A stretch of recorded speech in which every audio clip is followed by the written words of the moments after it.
sort of an overview, a walkthrough of a map that I've been making over the last couple days. I made a new friend and someone here who's local in Philadelphia, which is awesome because, like we always know, it's nice to find people who have common interests. And this is a person who actually is interested in plants, which is awesome, and also just sort of like larger energetic systems and life. And yeah, it doesn't live too far away. So we connected and had a cup of coffee, and we decided to meet in University City, which is near the University of Pennsylvania's campus and Drexel University's campus.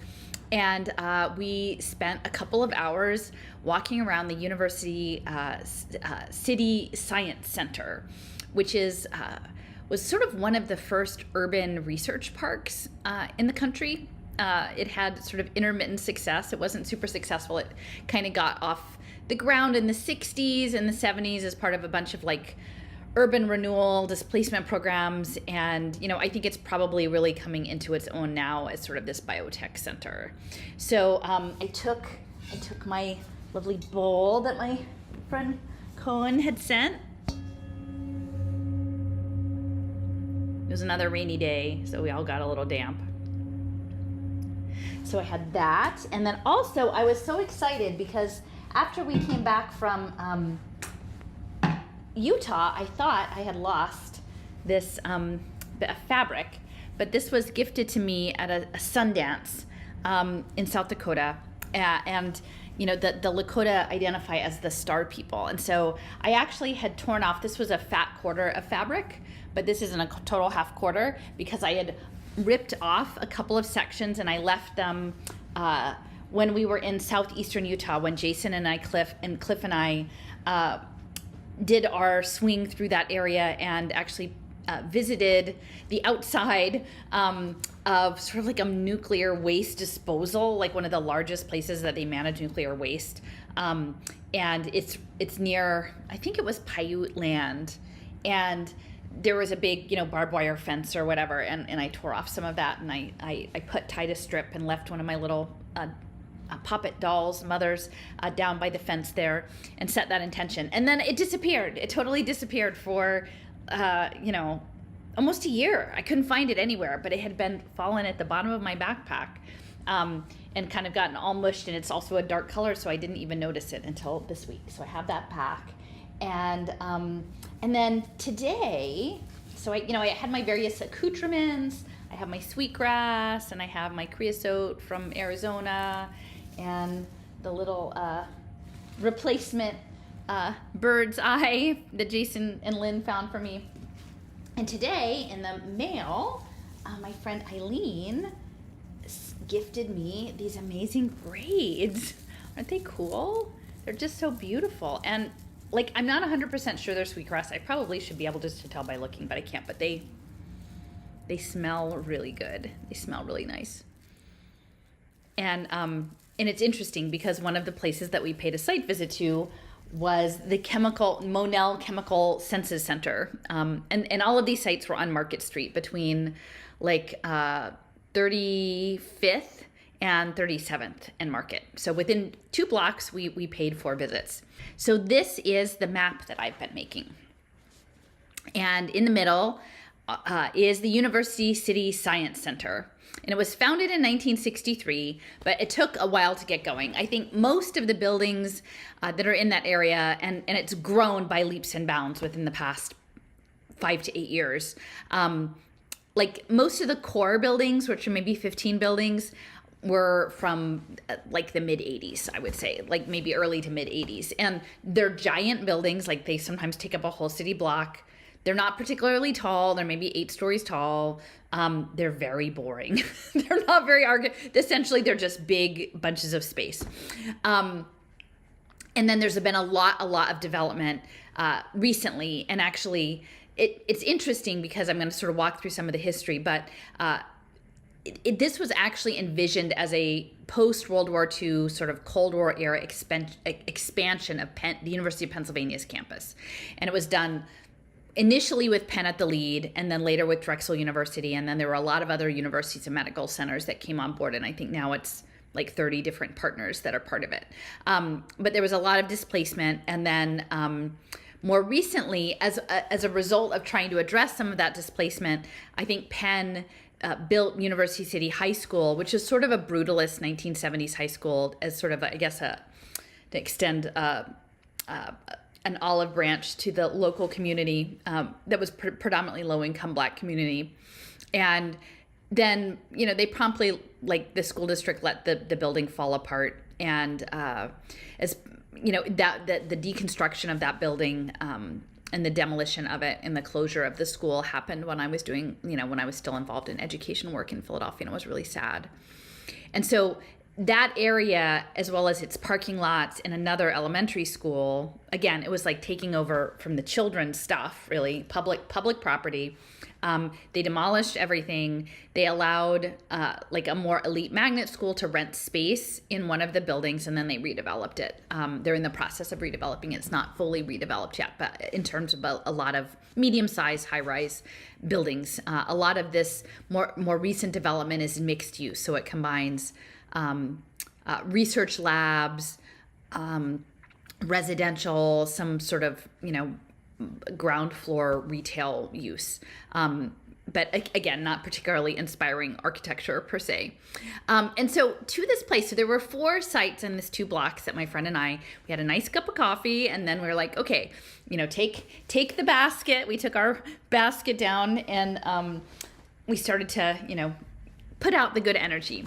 And so we went to 4 places, and I'll maybe just sort of show you where we went first. So the first one is this Institute for Scientific Information, and that building was created by a man named Eugene Garfield, who's up here. And Eugene Garfield was a linguist, and he was a father, a pioneer in information science, and he essentially help build the field of bibliometry. So scientific science citations, I think you would call it, indexing, citation indexing, but not just indexing on little pieces of paper, like the old timey, card catalog cards, but doing it with automated cards, doing it with machine enabled assembly of information. And so that was his specialty, was sort of linking the automation and the linguistics. And then a lot of it was sort of early language recognition and sorting and indexing. So I wanted to go, because increasingly I'm sort of thinking that this emergent mechanical sentience that seems to be wanting to show up is really organized information. It's what it is. It's organized information. And so it's kind of strange to me to imagine that the librarians are the people who are at the gates, maybe, or the people who are managing organizations of information, and how it was organized and made the sense making and how that became automated are really an important part of the story. So I was going to pay a visit to Eugene Garfield, which we did, and then another. And these are all sort of random. This is just a labyrinthy thing I did, right? They're not exactly all related, other than they're part of this giant scheme, of this giant emergence that I've been exploring. The other site that I visited, and I'm not sure I got it right, because on their website, they just give a mailing address. And I did Google, and I found out a street address, but then later it said that they were at another building nearby. So it could be one building or it could be the other. Our intention was to put it near the Character Lab. And that is, essentially a positive psychology think tank that's overseen by this woman, Angela Duckworth, who is a MacArthur Genius Fellow in positive psychology and behavioralism. And she's known as sort of the grit lady.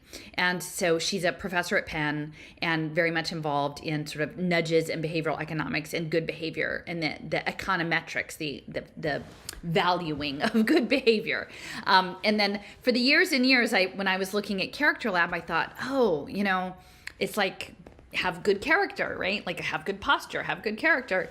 But I think it was actually, now that I'm looking at it more and more, that this was about avatars. This is about archetypes. This is about inhabiting an archetype. There's a story that you will live inside, and you will be this certain kind of character in your life that we've shaped and molded for you to inhabit. increasingly moving forward is how they envision this. So I went to the character lab, and then just down the next block down is the Penn Positive Psychology Center. And that is a really important place where Martin Seligman, another Penn professor, did his work. He was developing the field of positive psychology, which on the one hand, it sounds like you could kind of blow it off as low, like, self-help books or things, like not that big of a deal. But, Jason and Leo and Lynn and Cliff and Brandy and I are going to be doing this series around flow and this idea of smart housing and social impact finance, and the ways in which I really think that they're going to try to use the data analytics in sensor-based, like multifamily housing, and use the cost offset of our well-being, both our physical well-being and our mental well-being. And so all of this positive psychology starts to feel a little bit creepy when it's like enforced happiness. In fact, that was one of Martin Seligman's programs, was something called authentic happiness. And then Martin Seligman was actually, he was part of a program called the World Wellbeing Project that was funded by the Army, and that was about sentiment analysis. So scanning social media and developing automated systems to assess the psychological state of people who are participating in these online platforms. So that's really important. So we left something outside Martin Seligman's building. And then the fourth one was this Monell Chemical Senses Center, which was founded in the late 1960s. And essentially, it's like the whole rise of the, prepared food, processed food industry, not just this taste senses, but also fragrance too. And then you can imagine all of the fragrances associated with like cleaning products and things that we use, air fresheners, all of these things. So that was a really big industry in the 60s and 70s. And this Monell Chemical Senses Center was a leader in that. So and it has a big golden half face out there with the nose and mouth, just a nose and mouth. And I guess they call those the minor senses. I guess maybe your visual and hearing, and I guess touch, I don't know, are the major senses. But the chemical ones, and those are ones that they're actually trying to digitize right now. So I'm just going to click through and show you, well, actually, I'm going to start with so that's the overview of the places we went. I'm going to open up now and take a look at so this is where we're at. This is Market Street in Philadelphia on the west side of the Schuylkill River, and the University City Science Center is about 3 or 4 blocks. Again, at this point, it's probably a couple dozen very large buildings. They're all clustered together. To the south is the University of Pennsylvania, and to the east is Drexel University. And then there's a number of health systems. There's Penn Medicine, there's this Penn Presbyterian Hospital, and there's quite a lot of other regional partners that are connected to that. But that's sort of situating where this center is. And then this is just the Wikipedia.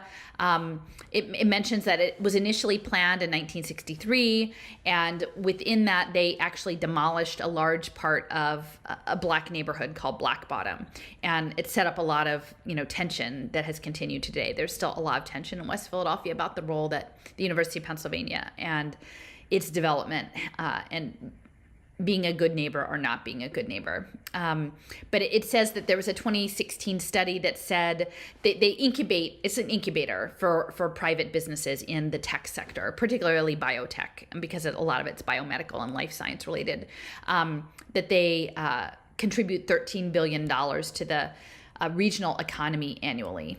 And again, like you can sort of see why health isn't actually profitable. Managed chronic illness is profitable. Actually creating conditions that are actually good for people haven't been, but once they get their sensor networks and we have to live in the outside in robot, then maybe at that point, the way in which they describe health in terms of metrics will become profitable.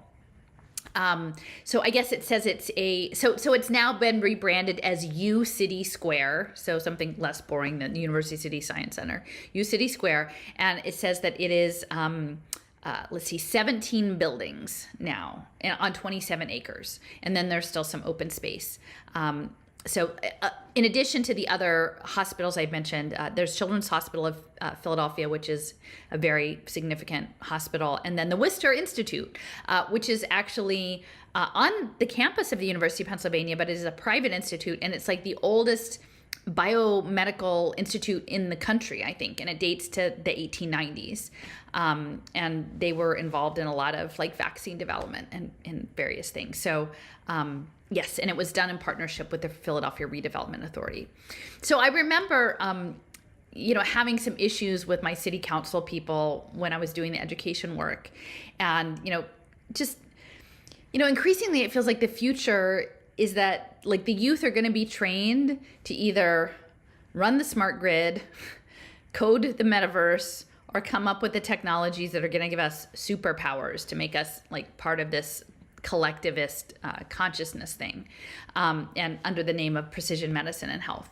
And everything is driving children in that direction. And I'm so resistant to it because like clearly like I'm not a science and technology person. As much as I try to understand all of this, it's not my jam.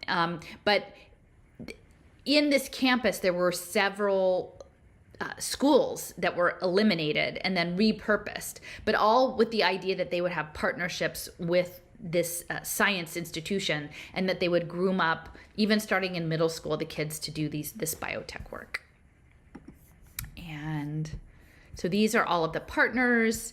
You can see, in addition, the American College, I'm not sure what that is, Bryn Mawr, Burlington County, that's in New Jersey, Delaware State, East Stroudsburg, which is like 2 hours away, Haverford, Lafayette, Lehigh, Lincoln, Mercy Health System, the National University of Singapore, that's kind of interesting. Okay. Penn Jerdel Council, Pennsylvania Hospital, Philadelphia College of Osteopathic Medicine, Philadelphia University, Presbyterian Foundation for Philadelphia. Now that's actually significant because later on we're going to talk some about John Templeton, and John Templeton of the Templeton Foundation was Presbyterian. The merger of science and religion. Rowan University, Rutgers, Salus University, I'm not familiar with that, Swarthmore, Temple Schools of Podiatric Medicine, Thomas Jefferson University, that's a medical school, University of the Arts, interesting, University of the Sciences, University of Delaware, University of Pennsylvania, Villanova, and Widener. So anyway, many people who are involved in this science center. And, I forgot to finish my thought on that. But the city council people, including our city council president, Darrell Clark, at the time, he was my city council person. And we were trying to sort of push back against like these sort of really graduation exit exams that in order to get a diploma, you had to pass this. But it wasn't a good exam and it was very arbitrary. And, I was trying to talk to him about this, but like within the conversation, he was saying, well, this city is about eds and meds. So eds and then meds. And so at the time I thought he meant sort of, we're the future economy is about education, like in the education workforce and in the medical workforce. But what I'm realizing in retrospect that is actually like our bodies are the receptacles for processing education and processing medical interventions. And then the data that we will emit off of our engagement with these online platforms, both for education and medical technologies, will be the value that we contribute to the collective, per se. And so, but the biomedical, the life sciences, the biomedical engineering, the pharmaceuticals is like a really, really important economic driver in Philadelphia. So it's really hard to I can see now, again, within the lockdowns, why it was so tight, because it's like having the one of the main drivers of your economy, like have you, they're in the palm of their hand, so to speak. Okay, so this image, this was an interesting series, actually. I think it was a museum exhibit in 1999, so it's quite old at this point, over 20 years old. But it was sort of giving the backstory, which I really appreciated, because, when I talk about like walking around the labyrinth, we just don't, in large respect, and, I've lived in Philadelphia since the mid-90s, so, almost 30 years. but there's places you see with regularity, if not weekly, many times, and you don't actually know what the story is behind it. It's just like a building, right? It's just like a couple of blocks of 1980s boring office space, and you don't really know the stories. But when you start to dig into the stories, you have a reason to. They're quite fascinating. So in this section, it's talking about like the public relations issues. They tried to start it in 1963. It took a while to get the land. They knocked down a bunch of neighborhoods in a low-income Black community. That Penn was kind of the lead on that, and that was done through the Federal Housing Authority. And then eventually they started building, buildings in the later 1960s. But I guess they were operating maybe somewhere else in the city. And while they were doing all of this negotiating to get the land and get their first building up, they wanted to have like a tower. It says that within weeks, the University City Science Center, whose membership had by now increased to 11 institutions, received its first research contract for a 2-year, $150,000 study of viruses, underwritten by Johnson & Johnson and Company. So, that's an interesting start for things, right? Like when we look at it out the other end of history, that the first funded research project that they were associated with was the study of viruses. And Johnson & Johnson is actually also a major, an important tenant in the Pennovation campus, the former DuPont campus, where they do the GRASP lab, the swarm robotics. So, and I want to point out before we go a little bit further, and I can include this link. Actually, I'll include the link to the map, and then you can have access to all this stuff because everything includes links. In 2018, my early blog, it was solely an education blog. For the first, I didn't really have occasion to want to deal with healthcare beyond maybe looking into what was happening with the community schools and the school-based health clinics. It took me so long just to get the education stuff nailed down that I just didn't have time. Like healthcare was just so much bigger. But I did do one article in 2018, in the summer of 2018, and it was 2 parts, and it was talking about nudges and using digital technology to nudge us. And again, I had none of the backstory about like that the impact finance data was meant to train machine learning and how the digital twins worked. That was still years out for me to actually have. But in this 2-part series, the second one was called Minding Our Health, The Nudge Part 2. And central in this is an institution connected to Penn called the Center for Health Incentives and Behavioral Economics. And it goes by CHIBE, CHIBE, the Center for Health Incentives and Behavioral Economics. And it says they investigate the science of behavioral economics and how it can improve health outcomes. And, it's interesting. You can have something and then really only 5 years later understand what it actually was.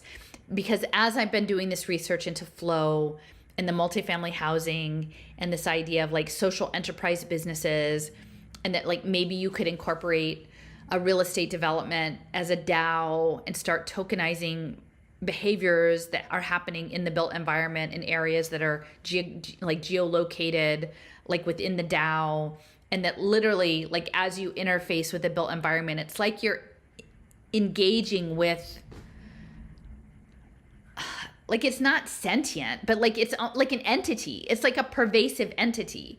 And so like within the surveillance, like within the, can you open the doors? Because most of these places you actually can't like open the doors, and it's all, you all swipe cards or whatever to get in. Everything is locked down. And so everything is conditional, right? That's going to be your layer of smart logic, at the base layer. It's like, can you get in the door? Yes or no?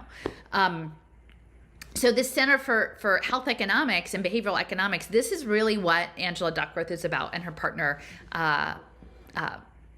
Katie Milkman. I think that's an interesting last name, Katie Milkman. So I would encourage, if you haven't read this, again, it's 5 years old at this point, but it is going to link in the smart city contracts to health behaviors. And this is why I understood that the wellness section, like the catastrophe of the lockdowns around one particular health event was really to set up the marathon. Like that was the shock and awe for several years. But the marathon is going to be around managed wellness. I know I've said this before, but I really want to reiterate this. If you identify as someone who is centered in an alternative health space or the health freedom space, if you're not wrapping your minds around the fact that they want to decide what wellness means for you for preventative care, and they're going to track you against it. And then that's going to be part of the impact metrics. So, and this is all coming out of Penn, because the Center for Health Economics is also connected to Wharton. So it's like a blending of the business model with the engineering school and the sensor networks and with the medical schools. And I just have a lot of concerns about that. Okay, so I went to the website and they had their impact report. And this is from 2021, so it's a little bit outdated at this point. And it looks like sort of a vortex. For people who might be listening in, it's a black page with like a red half circle in it, and it's sort of like you're falling into some pit. So that's their impact, like a spiraling pit with the red at the bottom. So I sort of just spent some time glancing through what their impact report said, and I pulled up a few things that jumped out at me. One was, this says that Philadelphia is a top 30 global startup ecosystem. Well, I'll just read a couple things from this report. As the Science Center positions itself as the world's partner for accelerating technology innovation that addresses society's biggest healthcare challenges, news broke of Philadelphia jumping 15 spots in the ranking to enter the coveted top 30 startup ecosystems, ranking 8th globally for life science ecosystems. So yeah, those are our bodies. Like whatever the growth of that economic model is predicated on the fact that we need intervention in our bodies, ongoing, perpetually. And it's challenging because like I saw the names of a couple of biotech gene therapy, cell therapy companies, and I looked them up, and on the surface they look, it's like people with congenital genetic illness, and children with very difficult, very complex, involved situations, right? And you have empathy for that. Nobody wants people to not have a cure. The thing is, how long have they been working on these things? And I'm just not finding out that many amazing cures, these terrible chronic illnesses or genetic illnesses that have cures. It seems like they don't, and then more and more it seems like a lot of this stuff is dual use. So anyway, I didn't realize that Philadelphia was the 8th globally ranked life science ecosystems. That's kind of a big deal. And it says the Science Center, in partnership with Ben Franklin Technology Partners and Drexel, worked with Startup Genome to highlight the strengths on the global stage. So yeah, so getting everything started. Then it mentioned the focus on working with Israel. So this is a quote from their impact report. With an ambition to serve as the world's partner for accelerating technology innovation that addresses society's biggest healthcare challenges, the Science Center set its sight on the robust technology ecosystem and cutting-edge healthcare innovations in Israel. And it goes on to say, through partnerships with leading Israeli organizations of healthcare systems, technology hubs, and government entities, the Science Center is cultivating top Israeli health technology startups for commercialization in the U.S. market using our proven milestone-driven approach. And so I'll just say, if people are not familiar, and I actually wasn't, I have a graduate degree from Penn, and I didn't know it at the time, but Penn is sort of considered the Jewish Ivy. And so there are a lot of close relationships of families and alumni and the school, between the university and institutions in Israel. And, honestly, Penn has a really robust, separate policing district with a lot of high-level technology. And one of them, I went to a public meeting once that was when our city was hosting the International Police Chiefs Association. And I was asking some kind of pointed questions. And then at the end, there was somebody in the audience who raised their hand, and they said, it was an older man, and he said, so the future of policing is predictive analytics, facial recognition, and drone surveillance. And I come to find out that he's the CIO of the city, I guess Chief Innovation Officer. Now he wasn't. 6 months later, they kicked him out. But he was giving everybody a heads up of what actually was happening, and he actually was there with the head of Penn Policing. And this head of Penn Policing was saying, oh well, and this was 5 or 6 years ago, oh yeah, we hardly have any people anymore. We really just do our foot patrols by camera. We just scan everything all the time. And so it's, this is 5 or 6 years ago, so, and that's just general relationships. But again, the Weizmann Institute, like there's so much. So anyway, it's interesting that they bring this to the fore, that this relationship. Then it's talking about the BARDA mask challenge. So BARDA, I'm gonna have to look it up again, but I think it's like Biomedical Advanced Research Development Agency. So it's like DARPA, but for biotech stuff and pandemic preparedness. So we were a center, we're one of their accelerator partners. We're an accelerator network partner, and a lot of entities in this space participated in a mask challenge. So you can imagine if the government is like funding mask challenges, like nobody's gonna like dial back on the masking, right? Like people are just going to be like, more masks. Like the government, look at this, there's a whole business model about masks, right? They're like, oh, while many people associate face masks with COVID-19, the need for masks didn't begin in 2020, and it won't be eliminated when the pandemic fades. So they've built a pipeline to like keep us in masks, and it's the government in partnership with private industry to do that. And this University City Science Center was part of it. Now this is something, guys. Okay. I mentioned that a whole big focus of the University City Science Center is around training young people, and especially framing it that we're uplifting disadvantaged youth, right? And bringing them in, especially STEM and STEAM, science, technology, engineering, and math, and then STEAM, you throw the A for arts in the middle, and particularly girls. So in this photo, you have 3 young Black women, look like high school. They're holding milk, and they look like they're in a lab.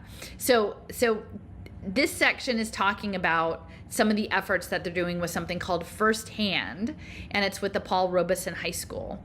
And it was a partnership that the University City Science District had with these youth, and that they spent 6 months paired with scientists to develop these projects in biodesign, this biodesign challenge. And the goal was to design a biotech product that could transform fields ranging from medicine to architecture to fashion and food. Okay. And of course, the weird thing is like it says, as soon as they got started, then they went into lockdown. But don't worry, like it was great because we could have virtual programming, and our curriculum mentor was actually in Berlin, and so like it was already set up that all of this stuff is going to be remote anyway. Like if you were going to have a meaningful like face-to-face relationship, you would never have set up these young people, high school kids, with a mentor that was in Berlin. Like you would have had somebody local, because we're the 8th largest center for startups. You would have found somebody nearby, but they this was all baked into the project, that these people were all these consults are going to be remote. So this is the piece that really stood out to me. Now, these are speculative projects. The kids didn't actually build or design the product. It was a concept, okay?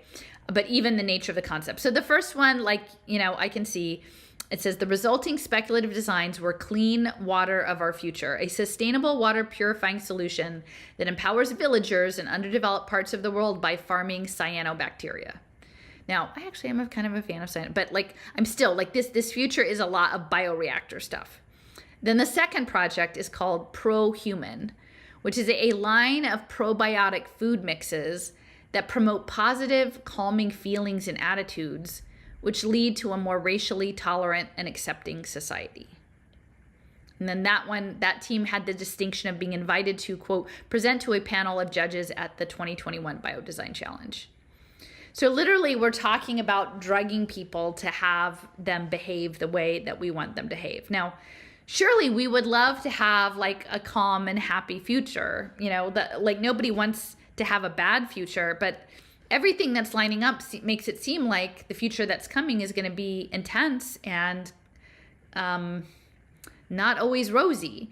And so you're going to drug people with their food, like a food additive. And then that kind of goes back to the Monell chemical synthesis. But that you would, and even though they didn't build it, the idea that you're normalizing for young people that that's how you are in the world, right? Like, we're not going to actually fix the conditions that lead people to hold negative views or create disadvantaged populations or fix the problems. We're just going to actually drug you so you think everything is fine. And we're not going to call it a drug. We're just going to call it like a food supplement or something like that, a probiotic. And this is the thing I'm saying, like, I'm really, as much as I really like my Greek yogurt, I'm kind of a little bit worried about where things are all going with the commercial yogurt products. Okay, so pro-human. And okay, so the next one, so they have, like, again, with the whole startup culture, a venture cafe, and in 2021, they had a special program around remote patient access. That, everybody's decided there's a need for remote patient access to healthcare. And so they were partnered with places like Siemens Healthineers, ProScia CHOP, which is Children's Hospital, and the Economy League to solve health inequity funding. And again, that's because they want you in telemedicine and they want your data, they want your biology. And then the youth program, the school program, that was funded by almost a $4 million grant from the U.S. Department of Education. And it was to work with these schools in West Philadelphia, middle school students, so 6th to 8th grade. Again, let me see what is. It says there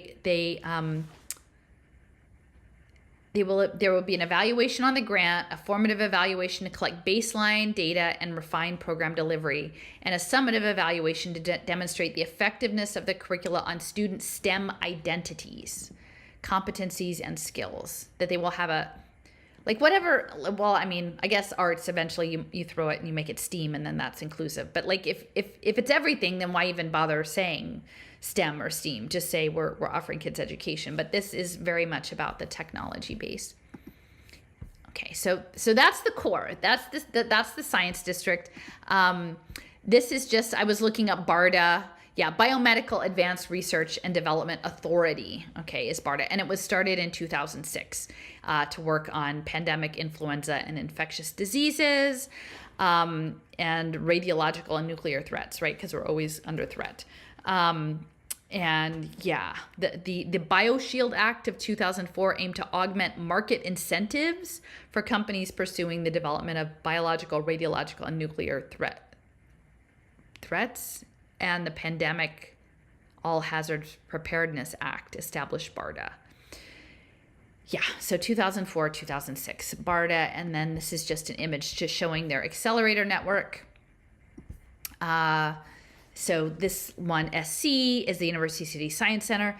It looks like they have one in the Research Triangle, in Atlanta, in New Orleans, maybe in Houston. It's in Texas. I think that's Houston. It's on the coast. I'm assuming San Diego and San Francisco and California and Seattle and Washington. And would that be Minneapolis? Maybe it's Milwaukee. That's Minnesota. Yeah. Purdue, Kansas City, I think. No, not. University of Missouri Bioaccelerator, and Boston. And looks like one on Long Island, the Center for Biotechnology. So yeah, so there's about a dozen of those, and so they're all working. And again, market incentives for all of this stuff. Just here's sort of an image. What is U City Square? Everything always has to have these bland promo names, but they want to mix this idea of like, you're going to live here, you're going to work here, you're going to do everything here. And that's, again, like goes along with the whole, walkable stuff. And I'm not against walking, like I'm really not against walking, but just like this is part of what's coming with, like, we're going to measure your well-being because we're going to package it all together and then track it. So it's like you're always under surveillance. It says that the U City Square is 8 million square feet of mixed use communities with lab, clinical, office, retail, and residential. So it's quite a big project. I mean, I think anybody who's in a populous city right now during lockdowns, like, they didn't slow down on the construction at all. Like, they're planning for lots of people to live and work in these places. But they're not super inspiring buildings. None of them. They don't look particularly high quality, I have to say. And okay, so later on, I'm going to say a little bit about an organization called Metanexus that actually relocated to New York City in 2011, but it started in the University City Science Center, and it was funded by the Templeton Foundation.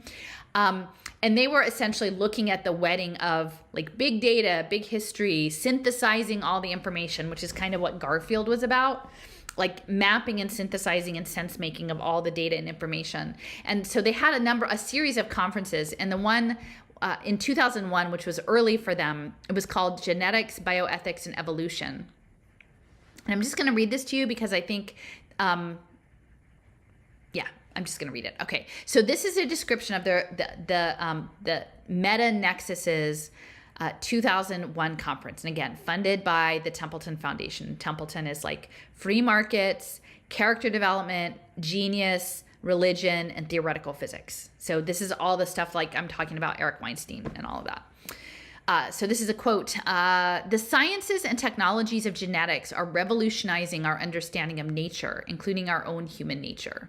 We are literally and figuratively reinventing nature and ourselves as science and culture embark upon a new Lamarckian phase in evolution.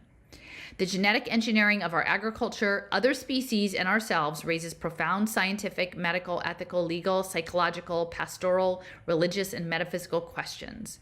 In light of this genetic revolution, we will wonder about this intensification of human creativity and power in conversation with different religious traditions.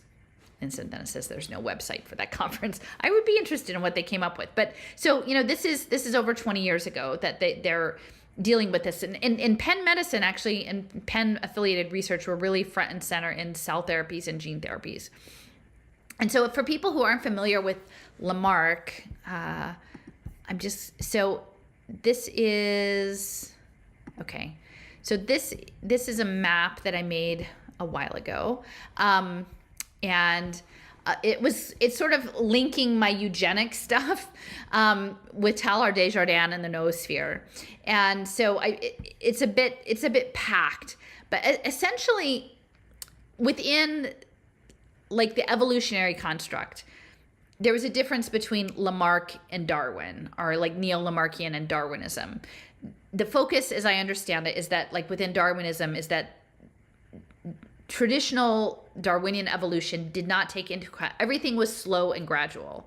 All of the adaptations were slow and gradual. Whereas under like the neo-Lamarckian idea was that at certain times, conditions could come together that there could be significant evolutionary jumps all at once. And I think that's the stuff that Oliver Reiser talks about, is sort of like getting to a point that there's like a bigger evolutionary trajectory.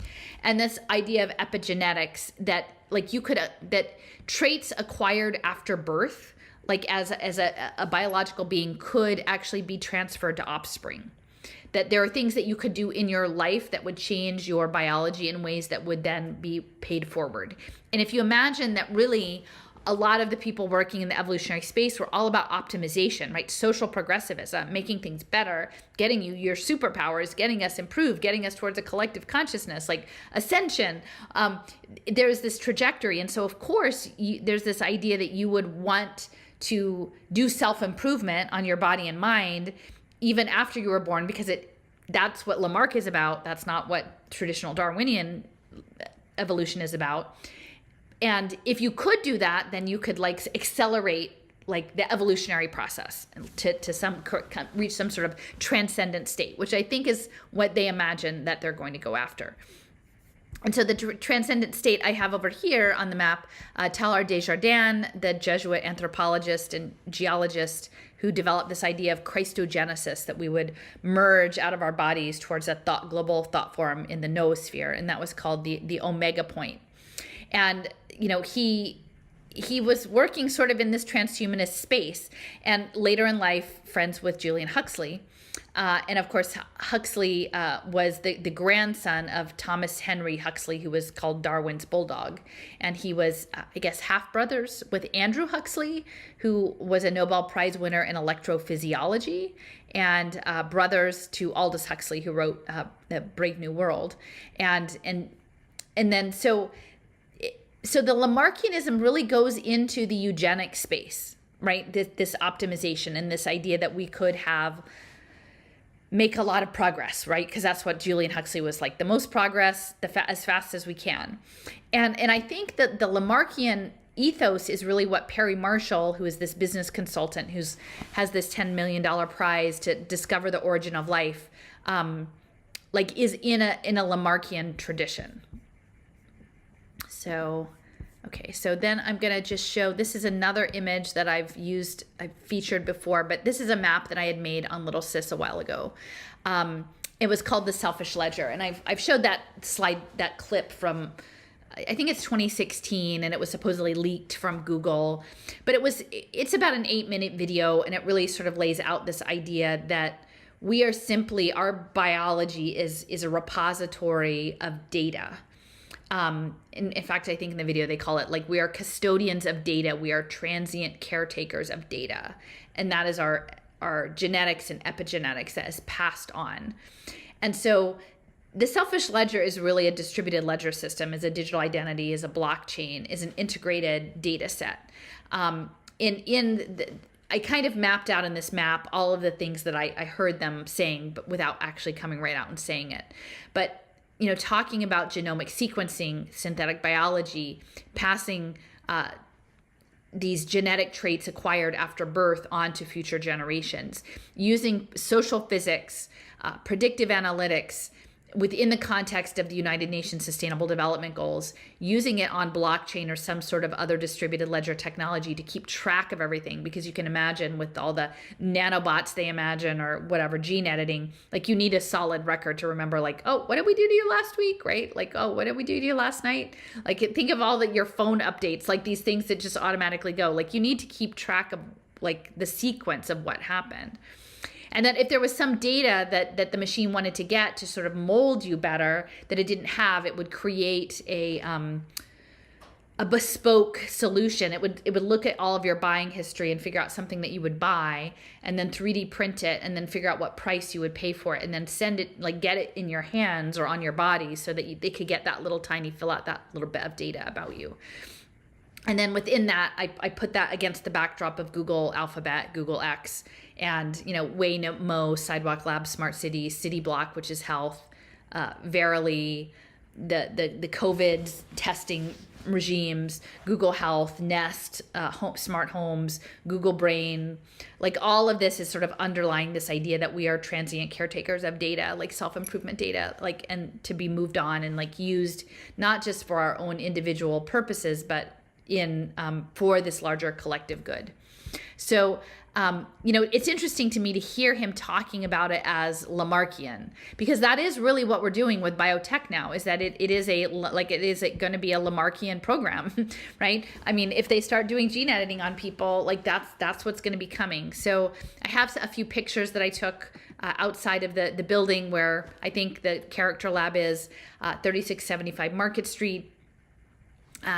This is just talking about like connecting innovators to make things happen, and the venture cafe for the biotech companies. And then this is sort of, this is street level window decoration. It says, it's sort of like saying, oh, this is who's here in this kind of boring building. Experts, entrepreneurs, makers, thinkers, innovators, risk takers, game changers, leaders, and doers. So promoting all of these things happening, like if you're in this space, like you're someone who's out on the edge, right? But you're not really, because this has already been predetermined that that's where the future is going. So Amicus is one of the companies that was on this billboard, the street level billboard. Amicus Therapeutics, global research in gene therapy, and I believe there were a number of like orphan kind of genetic illnesses that they were working on. And it was kind of a sad story, because I guess the founder company had 2 children that had this genetic disease. But again, like, as a business model,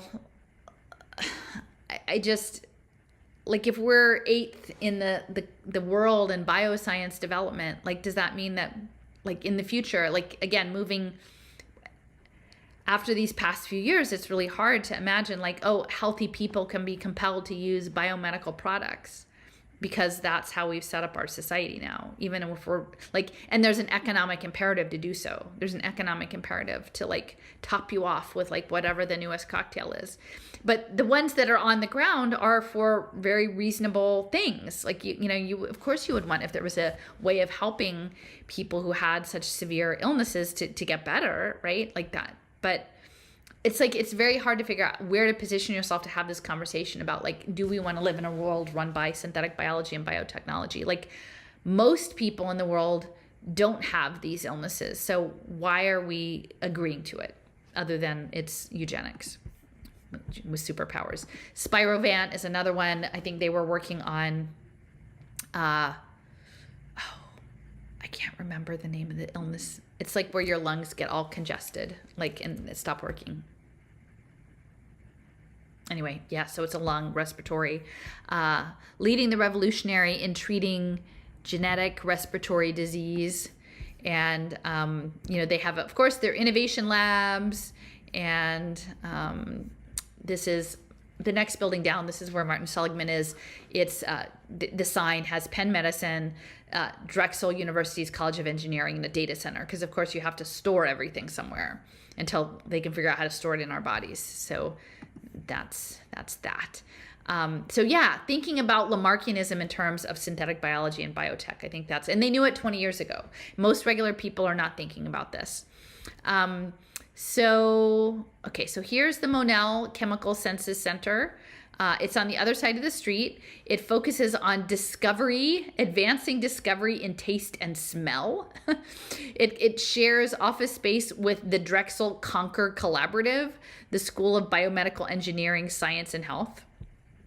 And this is just a bit of an overview of the history of this.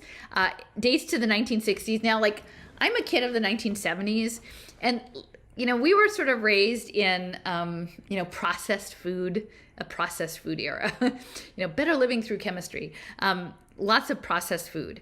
And I never really stopped to think, we try to eat pretty much just like as little processed as possible in our house these days. But yeah, so this is supposed to be sort of like this go-go era where things are really great for people, but like we're introducing all sorts of chemicals into foods. Now, the Monell Center, it was backed by a company called International Flavors and Fragrances. So it was also perfumes, but I think beyond perfumes that you wear, there's also fragrance that would be in all sorts of other commodities. And let's see. So this guy, Morley Care, was a Care, taught veterinary school at Cornell, and he was looking at food choice.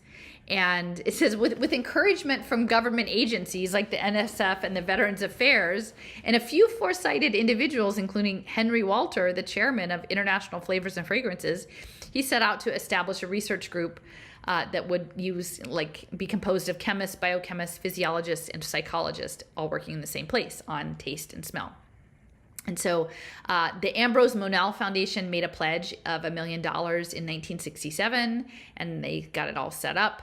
And so, so then it was off to the races. And we went in, we looked, we peered. Of course, everything is behind a key card, so we couldn't really get in. But in the lobby, big photos, panels of the chemical aspects of taste and smell, including chemical irritation and the molecular structure of that, because they're looking to digitize it. So that's what's going to be coming next. They're looking to digitize it. Corporate partners for Monell include Danone, or Dana, which is the yogurt people, and Google. So Google's, over in my backyard, Procter & Gamble, Unilever, and also interesting, Young Living, because I've been thinking for a while, like when I went, when I visited Utah, like a couple of the major industries there are about essential oils. Young Living and, I don't know, the other one is slipping my mind right now, but there's two big ones, and very, very prominent. And I've just there's something about it that I'm just not sure of. And I was like, I keep thinking, is it nanotechnology? Is it like emotion engineering? Because there is something about that in emotion. But it was interesting to me to see that Young Living which was part of this as well. So yeah, so that's that. Now outside of the building is a big nose and mouth, and that's probably the most prominent thing that you see on this sort of set of blocks. It's by a sculptor. Her name is Arlene Love, and it's called Face Fragment. Face Fragment by Arlene Love, dedicated to the scientists and staff of the Monell Chemical Senses Center, presented by Patricia Van Ameringen Kind. So Patricia Kind, she has a foundation. Her father was with the international, here's his obituary, Arnold Louis Van Ameringen, the founder and later chairman of a $1 billion company, International Flavors and Fragrances, based in Manhattan. And so she was his child, and some of that fortune went over to a family foundation. And I'll mention that. So here's the family foundation, and actually it's very much involved in impact finance. So this is an article from Social Innovations, Laura Kind McKenna and the Patricia Kind Family Foundation, the race towards more impactful philanthropy. And I guess it's not a shocker that art is sponsored by social impact people, but I'll just say that, let's see, this article is from 2015, I think. Yeah, 2015. It says that 10 years ago, so that's 2005, which is pretty early for impact finance. It really got its start after the last crash, the economic crash of 2008. But they were working on being mission aligned, and they were coordinating with the Reinvestment Fund.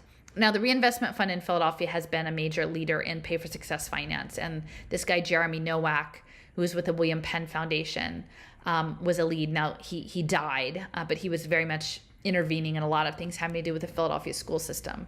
And so I've been keeping my eye on the Reinvestment Fund, and they were a part of a number of those pay for success finance projects in Santa Clara County, California.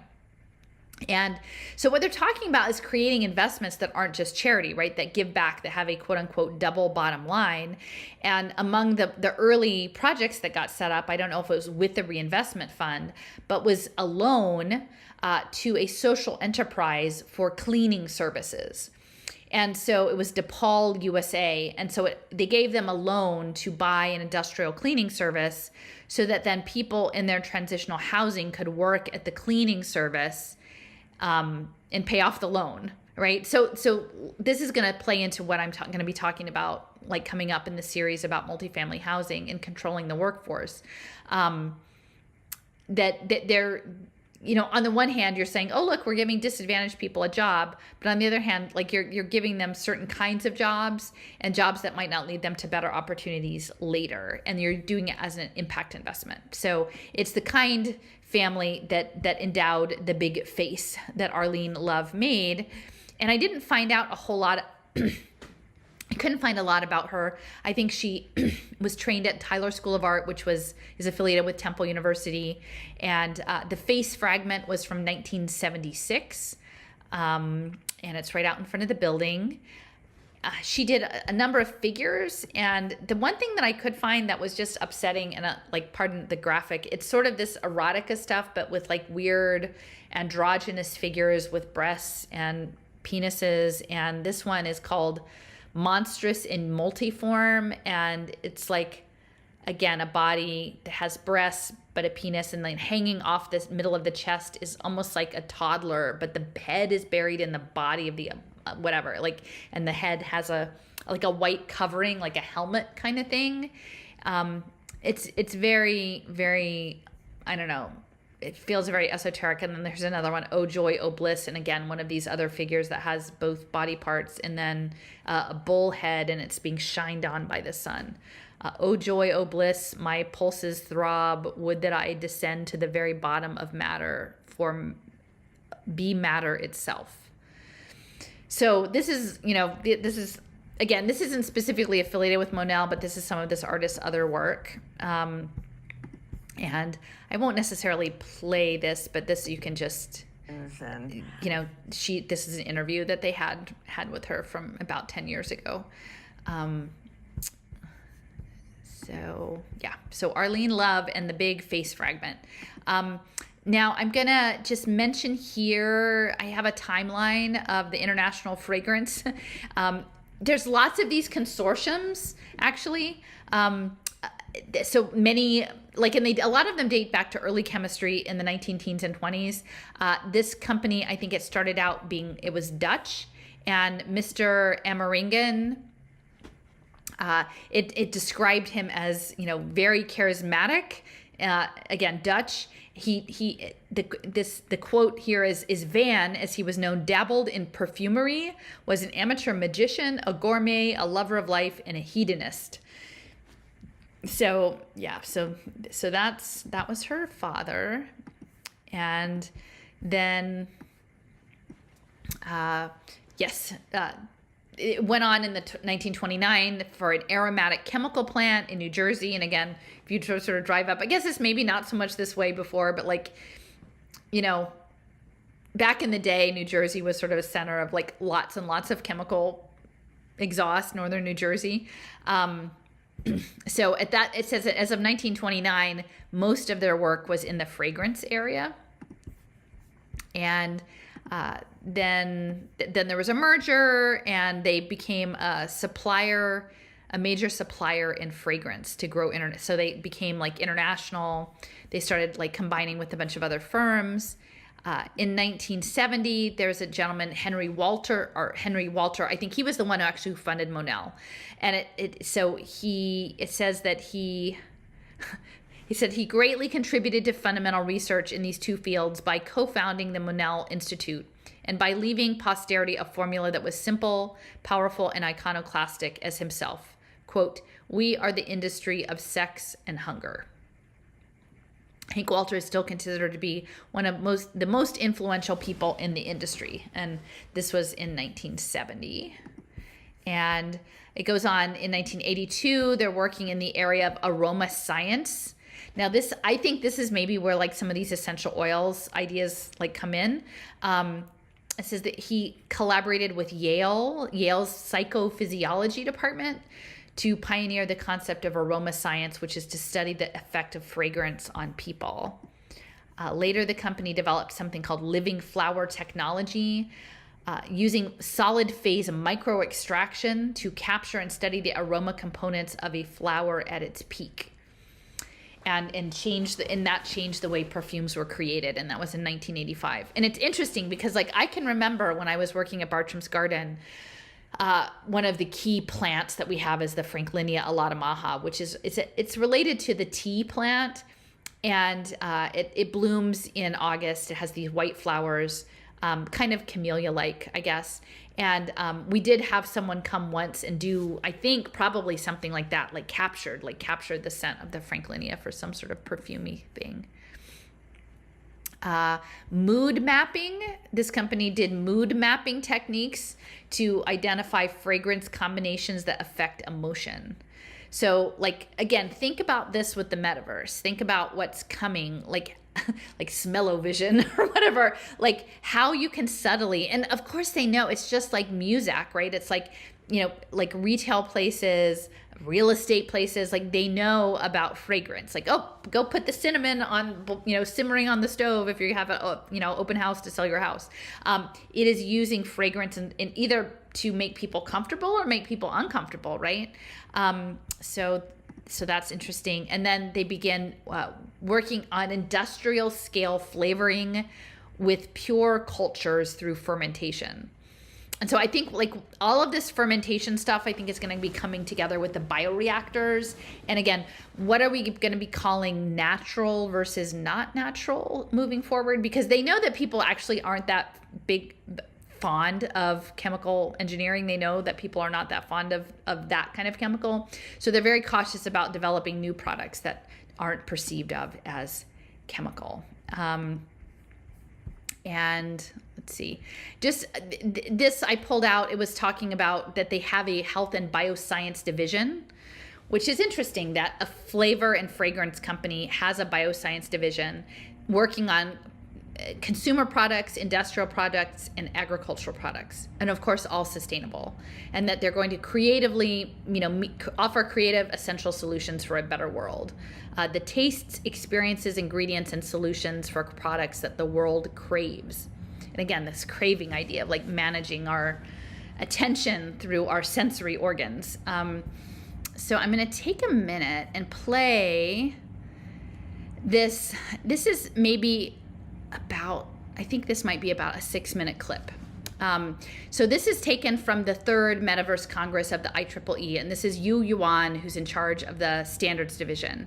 So he's going to be talking about how you create a pervasive computing environment and how it interfaces with sensory organs, including trying to create a way to digitally, in the digital realm, make people feel drunk, and also how to digitize the senses. And they said, we're pretty good about the visual and the hearing, but we have to get the taste and the smell stuff. So Monell is actually working in this area of digitizing smells and tastes. So that's right there in the center. Their other research areas are nutritional health, diagnosing diseases. So this is interesting. Like if you remember early on with like the lockdown stuff, they would say like, oh, dogs can smell. Like dogs will be able to like smell if you have some, health status, like we'll be able to smell your health status. So that's interesting. Loss of smell and taste, again, another thing that is really central to what has happened to us the last couple years. And then tech transfer. So again, because they developed this and then they want to put it out in the corporate space. And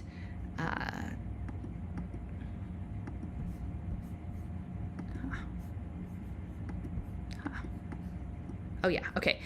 So this is Project Aroma. This is one of the digitizing smell stuff. So I'm just going to read this off their website. New technology. Can you imagine receiving odors, tastes, and sensations instantaneously through new technology and your familiar handheld devices? This area of Monell research may be closer than you think. Consider the work of the late George Prietti, PhD, to identify the odor signature of ovarian cancer in a drop of blood. Imagine using a digital app on your smartphone to develop a personalized perfume, or embed the smell of a rainforest into your PowerPoint on climate change. Yeah. And then Project Aroma. To get started towards this brave new world, Project Aroma, accessible repository of odor materials assessments, is evaluating the best ways to design a universal system of classifying odors. Current models have begun to predict odor perception based on molecular structure, but are limited by the quantity and quality of perceptual data. With the help of human volunteers, trained and untrained, in detecting scents, we are building an open access database of 10,000 odors. And our latest study, which tested 8 trained and 15 untrained participants on 50 odor stimuli, the trained group was more consistent and more fully described the odors. However, their evaluations took about 7 times longer to complete than the speedier novices.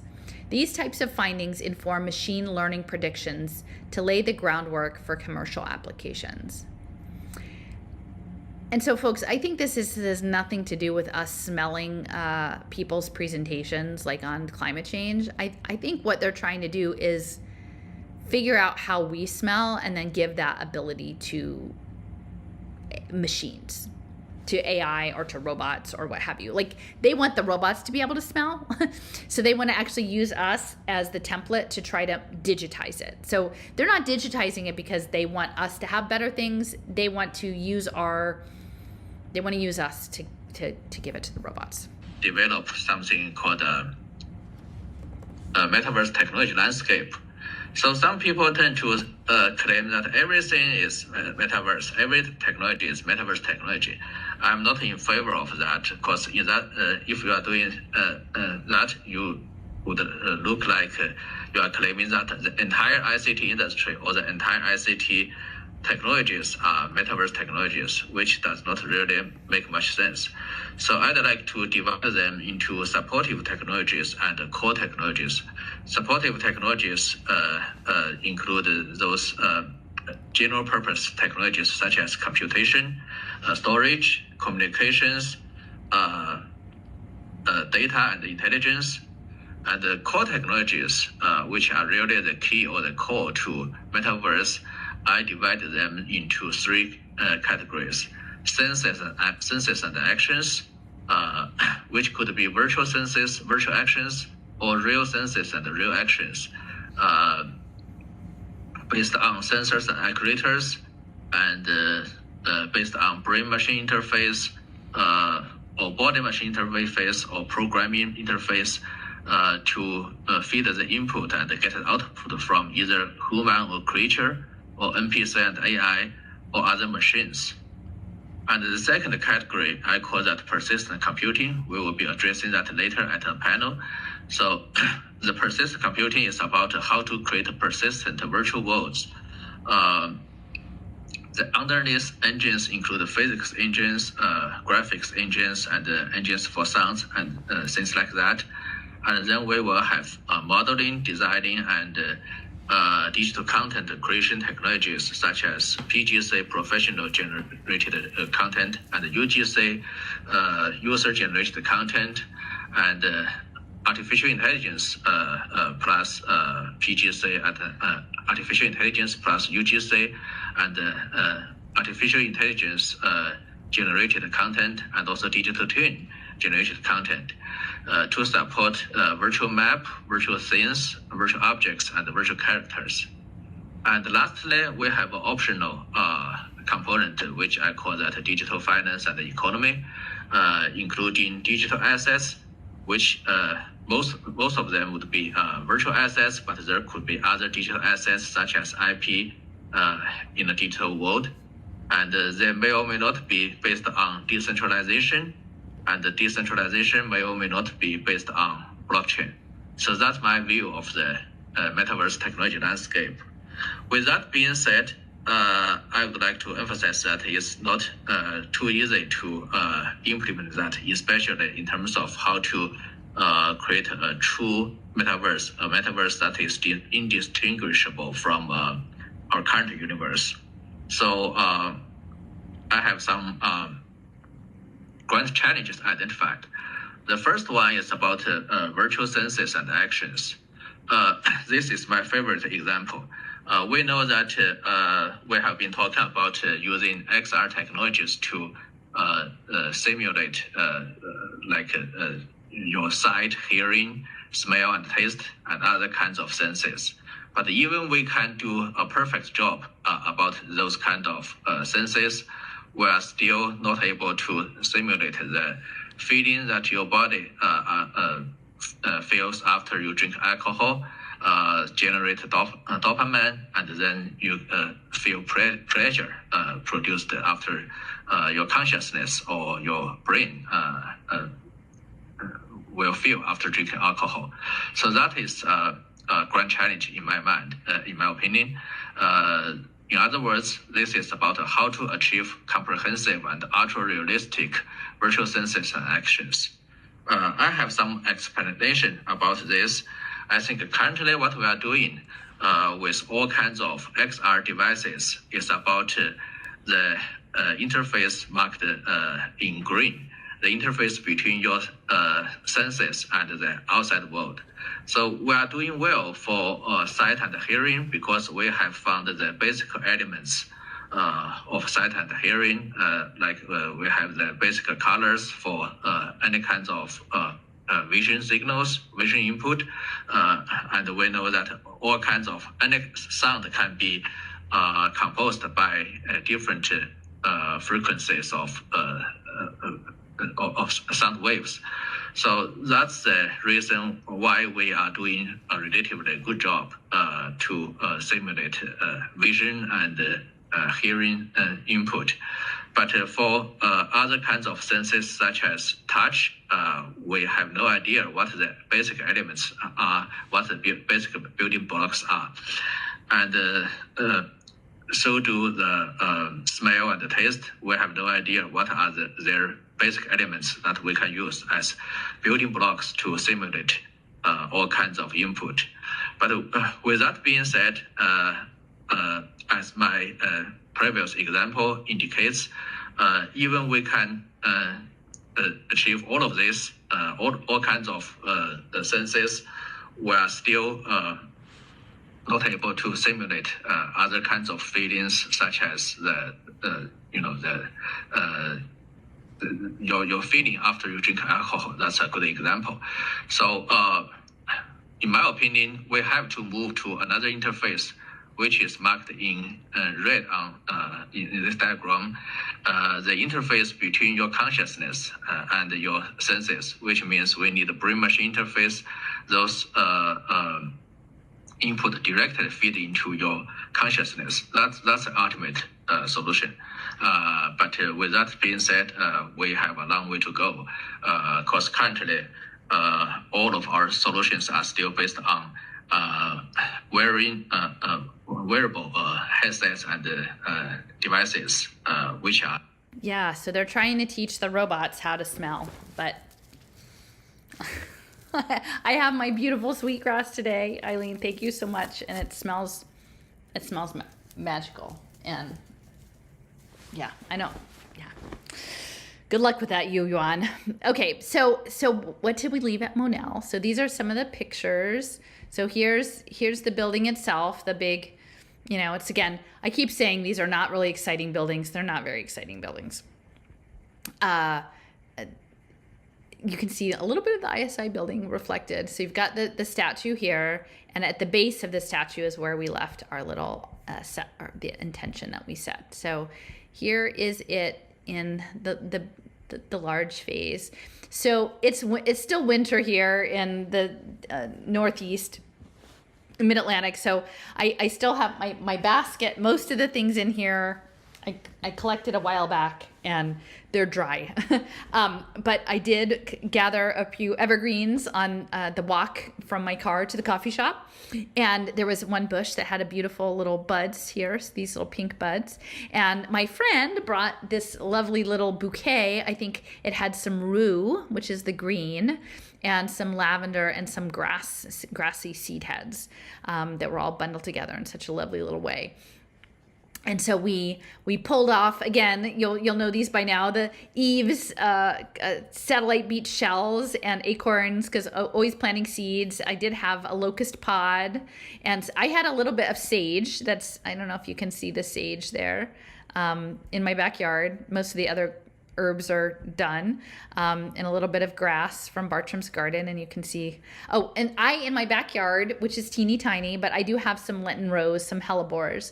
So I have some hellebores, and then I brought the little heart, and we sprinkled some sacred tobacco. Someone had sent me tobacco and clover from the Pacific Northwest, I think. So the little brown bits here, you can see around that some tobacco. Oh, and there were a few other bits. There are these little purpley bits. It's sort of purple and brown. But yeah, so it was nice. So that's what we left. You can sort of see a close up. I cut out a little purple heart of felt. And and there's a Levin a puff. Can you see the Levin a puff there? I love that.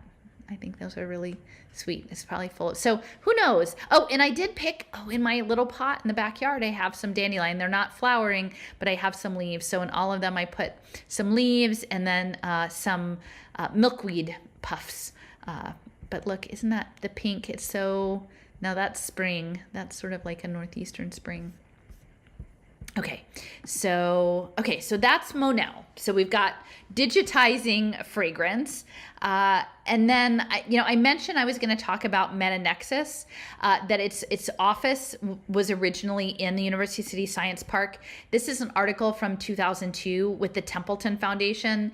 And I've done a lot of talking about the Templeton Foundation before, but they're really interested in bringing, again, the faith, like creating essentially a science-based faith, like integrating science into faith, and then also these free markets and theoretical physics to, I guess, like boost us into some neo-Lamarckian superpower zone. So they announced a $3 million grant for the Metanexus Institute for Science and Religion to expand interdisciplinary, interreligious dialogue about the interface of science and theology. So this was situated at least for 10 years. I think by 2011 they relocated to New York. But the dialogue between science and religion, again, working on big questions, new ways of thinking, transcending, transformation. It was actually founded in 1997. So it was 5 years old when it got that big grant to get new office space and trying to sort of integrate things. So I sort of imagine this is part of this integral theory aspect. It's not officially integral theory, but it seems like it has that. It's in keeping with that, this idea of big history and big questions. And then I just want to go through some of the people who are affiliated with it. The founding director, his name was William Grassie, Grassie, and he undergraduate at Middlebury College, got a doctorate in religion at Temple, has taught at a number of like local universities, and was a fellow with the Templeton Foundation, and a senior Fulbright fellow in the Department of Buddhist Studies at the University of Peradeniya in Kandy, Sri Lanka. Author of The New Sciences of Religion, Exploring Spirituality from the Outside In and the Bottom Up. Advanced Methodologies in the Scientific Study of Religion and Spirituality, and H+/- Transhumanism and Its Critics. So it's sort of in the transhumanist framing. These are people who are on their board. Michelle, or were at least, I don't know if the website is totally up to date. Michelle Demers, who was a philanthropy executive doing sort of social impact platforms and had formerly worked for Humanity United, a foundation created by Pam and Pierre Omidyar. So that's really significant. A woman, Joan Costiono, emeritus at the School of Human Evolution and Social Change at Arizona State, a focus on the intersection of anthropology, psychiatry, and psychology. And so I did go to that building at Arizona State University. Kathleen Duffy, a professor of physics at Chestnut Hill College, who is on the board of the American Talhard Association, Talhard Desjardins Omega Point. And then also, Mitchell Marcus, RCA professor of artificial intelligence at Penn, who is also a professor of linguistics. And this is where we'll get back to Eugene Garfield, is AI and linguistics. Jerry Orstrom, a private investor, private equity firm founded by his grandfather in the 40s.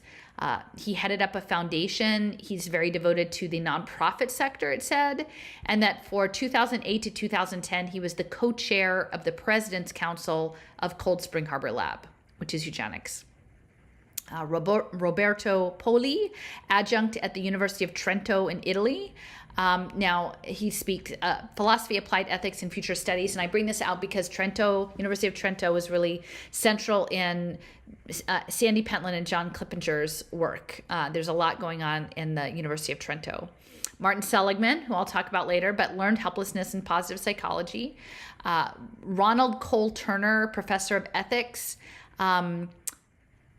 At Pittsburgh Theological Seminary, he edited the collection Transhumanism and Transcendence, Christian Hope in an Age of Technological Enhancement.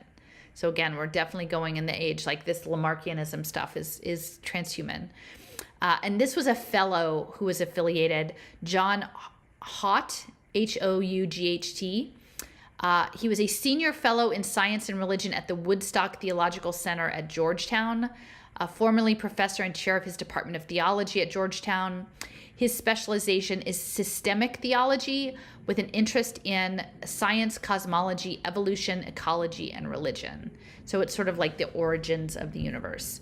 So we've got Metanexus, then we have, Templeton. I've shared a couple of these maps before.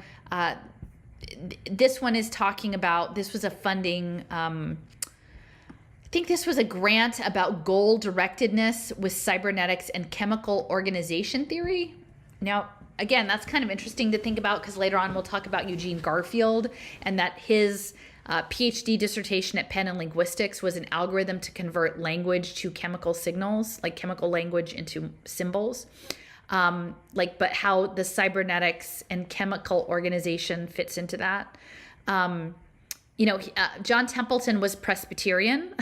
I was just talking with some folks about like the role of the Presbyterians and all this, and I will note that the The main divinity school for the Presbyterians in the United States is in Princeton. So it's really just a stone's throw from the Institute for Advanced Studies where all the physics is happening. And so he was very much, so the money of John Templeton that he made was in mutual fund development, really building out the mutual fund space. And then eventually he, in the 80s, I think, gave up his US citizenship, became a British citizen, moved to the Bahamas, and he was knighted by the Queen. So the areas that he's focused on are genetics, cognitive talent and genius, character, virtue, science, including theoretical physics, voluntary family planning, and freedom and free markets.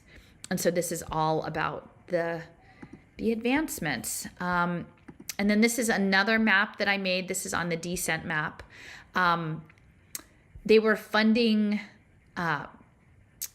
spiritual capital. So I think that's part of what Metanexus was about, was a project to fund spiritual capital. And they've given money to just so many things. Often they work in partnership with the Fetzer Institute. And the Fetzer Institute was really centered on consciousness studies. And they were giving some seed funding to something called Chapman University, which I hadn't really had a chance to go into that much, but one of the people from the Mormon Transhumanist Conference, Tom Bell, he was a professor of law, internet law at Chapman. And Chapman was originally, it's in California, it was a Disciples for Christ school, originally called Hesperian College. And the benefactor of that school was a citrus king, Charles Clark, who was related to John Chapman, who was Johnny Appleseed. And Johnny Appleseed, I didn't realize, was Swedenborgian. So anyway, I'm just sort of like going through some things about the Templeton Foundation. Again, their connection with consciousness, their connection with spiritual capital. Like, again, the science of religion, coming up with the science of it. This is from their website, Inspiring Awe and Wonder. Do we inhabit a multiverse? Do we have free will? Was the universe created? What is love? We believe in the power of the sciences and other discovery-oriented disciplines to advance our understanding of these complex questions. And then there's a bunch of purple jellyfish there. So I thought, okay, so here's the spiritual capital effort. This was in early, wow, this was in 2005. So this was early with Metanexus. And it says the expansion of research into spiritual capital reflects increasing recognition by scientists of the legitimacy of this field of study. It is, in fact, an offshoot of the equally pioneering concept of social capital developed by Professor Robert Putnam, another Templeton grantee. So social capital, we know all about social capital and how that's going to fit on the blockchain, right? After Putnam's work revealed that more than 50% of all social capital derived from religious institutions, it was an obvious priority to design a research to investigate this. So Metanexus was investigating spiritual capital, which is interesting. And just was a header for the foundation at the time. I think this web page is older, from their 2008 capabilities report, but. Pursuing big questions, medical science, free enterprise, human science, character development, gifted education, global perspectives, life science, physical and math, World Science Festival, humble approach. I'm not sure what that is. So Metanexus, based in University City, funded by Templeton in spiritual capital. Now, Templeton also gave a lot of money to develop the field of positive neuroscience. And that came about as in alignment with the work of Martin Seligman, who is a professor at the University of Pennsylvania in positive psychology. So this positive neuroscience work is about like looking at how the nervous system affects our well-being.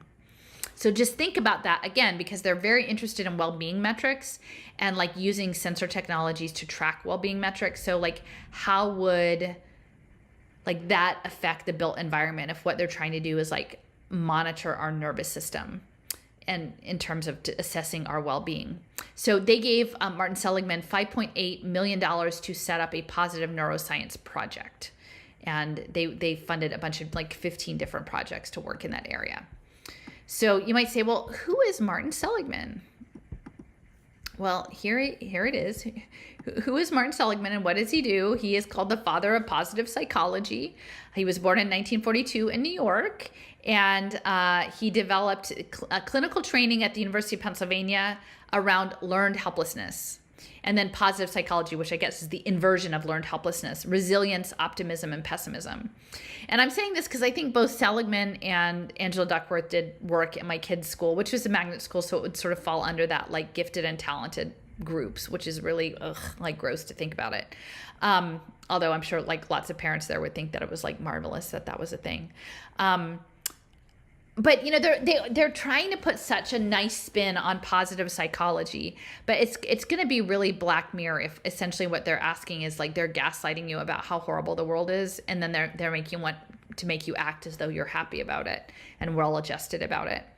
So so much of the funding that Seligman has gotten at Penn comes from the military, actually, because it's about resilience.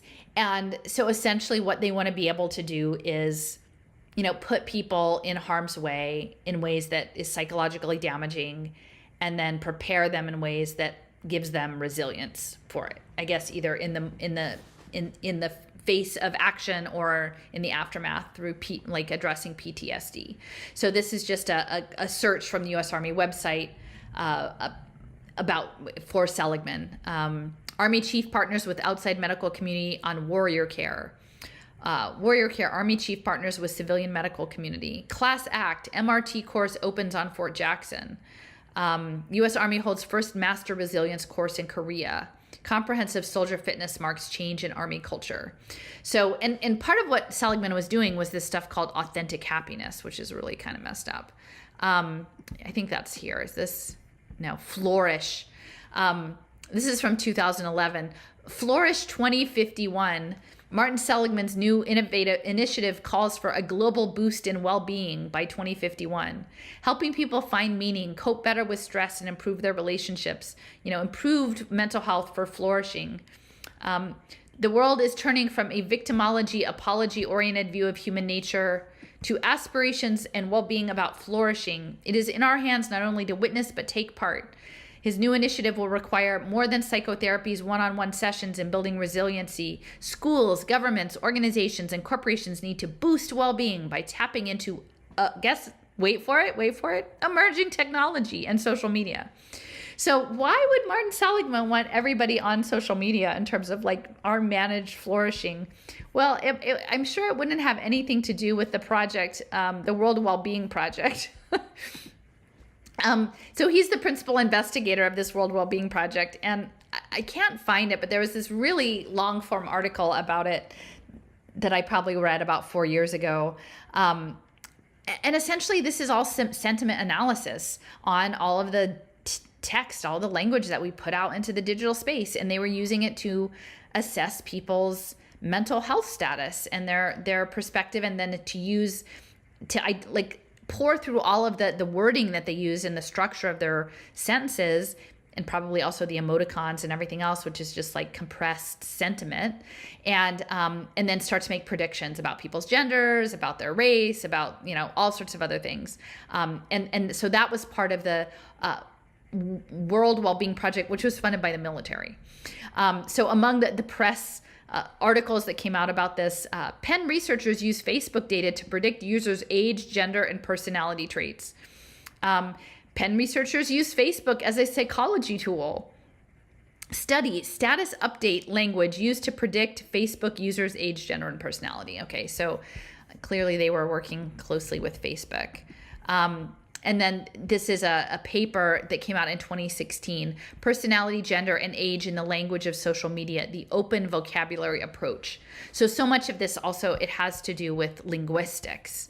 And this is one of the images that was from that paper that was separating words and grammatical structures that women would use versus men.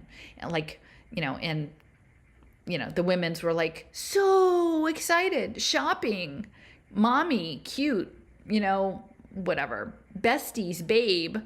And then the guys are like football, league, fuck, economy, taxes, government, fuck, whatever, battle, victory. So that's that. I mean, that's like nothing too much of a shocker. Like we've known this is going on already, but this is important context. Like this is why I was like, so the Positive Psychology Center, this is the building that I went to, 3701 Market Street. And they research many things.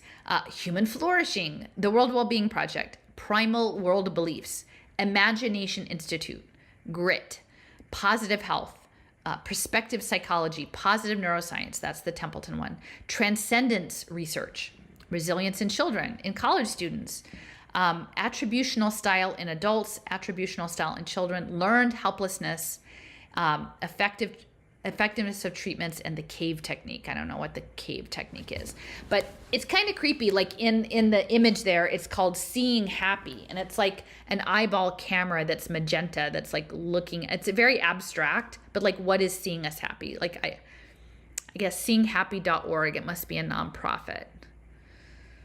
I should have looked that up. Yeah, it's kind of creepy. So these are all the work, and a lot of it is military money. So when we talk about learned helplessness, he was among the pioneers in sort of identifying this. And I think I've talked about this before, but essentially, like with Pavlov and Skinner, like you can train like animals to do things based on rewards and punishments, but only if there's a pattern to it, that the people can actually, if the subjects of the experiment can intuit like what is the desired behavior and then make a choice about whether they go along with the desired behavior. What learned helplessness was about was to impose like to essentially create such random patterns that no one would be able to assess what the proper behavior was. And so eventually, this was in the case with these were dogs, they would just give up. Like you would shock them, you would do, like they wouldn't do anything because there was nothing that they could do to eliminate the shock or make their life any better, because everything was totally random, which I think in many respects is like what we lived through during the lockdowns. That was a learned helplessness exercise. Like all of the things that were so arbitrary and inconsistent and didn't make any sense, like that was part of the learned helplessness behavior. So now what Seligman would say would be like, oh, like, yeah, I learned all about that, but then I wanted to like do the positive stuff to like, how do we get people out of it? Like if you have learned helplessness, like how do we turn it around on people? But you know, even later on in his career, you know, here he's revisiting it. Learned Helplessness at 50, Insights from Neuroscience. This is from 2017. Like he never really dropped it. Like his initial paper was in 1967, right around the same time the University Sciences Center was getting off the ground. And there's a long form article in the New Yorker called "Trying to Cure Depression but Inspiring Torture" that talks about like Seligman giving a briefing to military officials who then later deployed these techniques in Guantanamo to torture people. And you know, I'm just going to read. This is a section from this New Yorker article. Let's see, the New Yorker article is from 2015. So this is still very much, you know, like in our current understanding. In early December 2014, the Senate Intelligence Committee released its report on the torture techniques used by the Central Intelligence Agency in questioning terror suspects since the 9/11 attacks. The report included hundreds of painfully graphic images, and it revealed that starting in 2002, many of the most brutal techniques were developed under the direction of two psychologists contracted by the agency, James E. Mitchell and Bruce Jessen. Much of the torture was justified through experimental psychology. Quote, neither psychologist had any experience as an interrogator, nor did either have specialized knowledge of Al-Qaeda, a background in counterterrorism, or any relevant cultural or linguistic expertise, the report stated. But all the same, they had created what they thought would be a winning approach, theories of interrogation based on learned helplessness, which the report specified was the theory that detainees might become passive and depressed in response to adverse or uncontrollable events, and would thus cooperate and provide information. One of the psychologists, the one who went by the pseudonym Grayson Swigert, who has been identified as Mitchell, had reviewed research on learned helplessness and had theorized that inducing such a state could encourage a detainee to cooperate and provide information. He had also, months before, began to before he began to advise the CIA, attended Seligman's post 9/11 gathering. He had been the one to come up to speak with the psychologist and to express his admiration.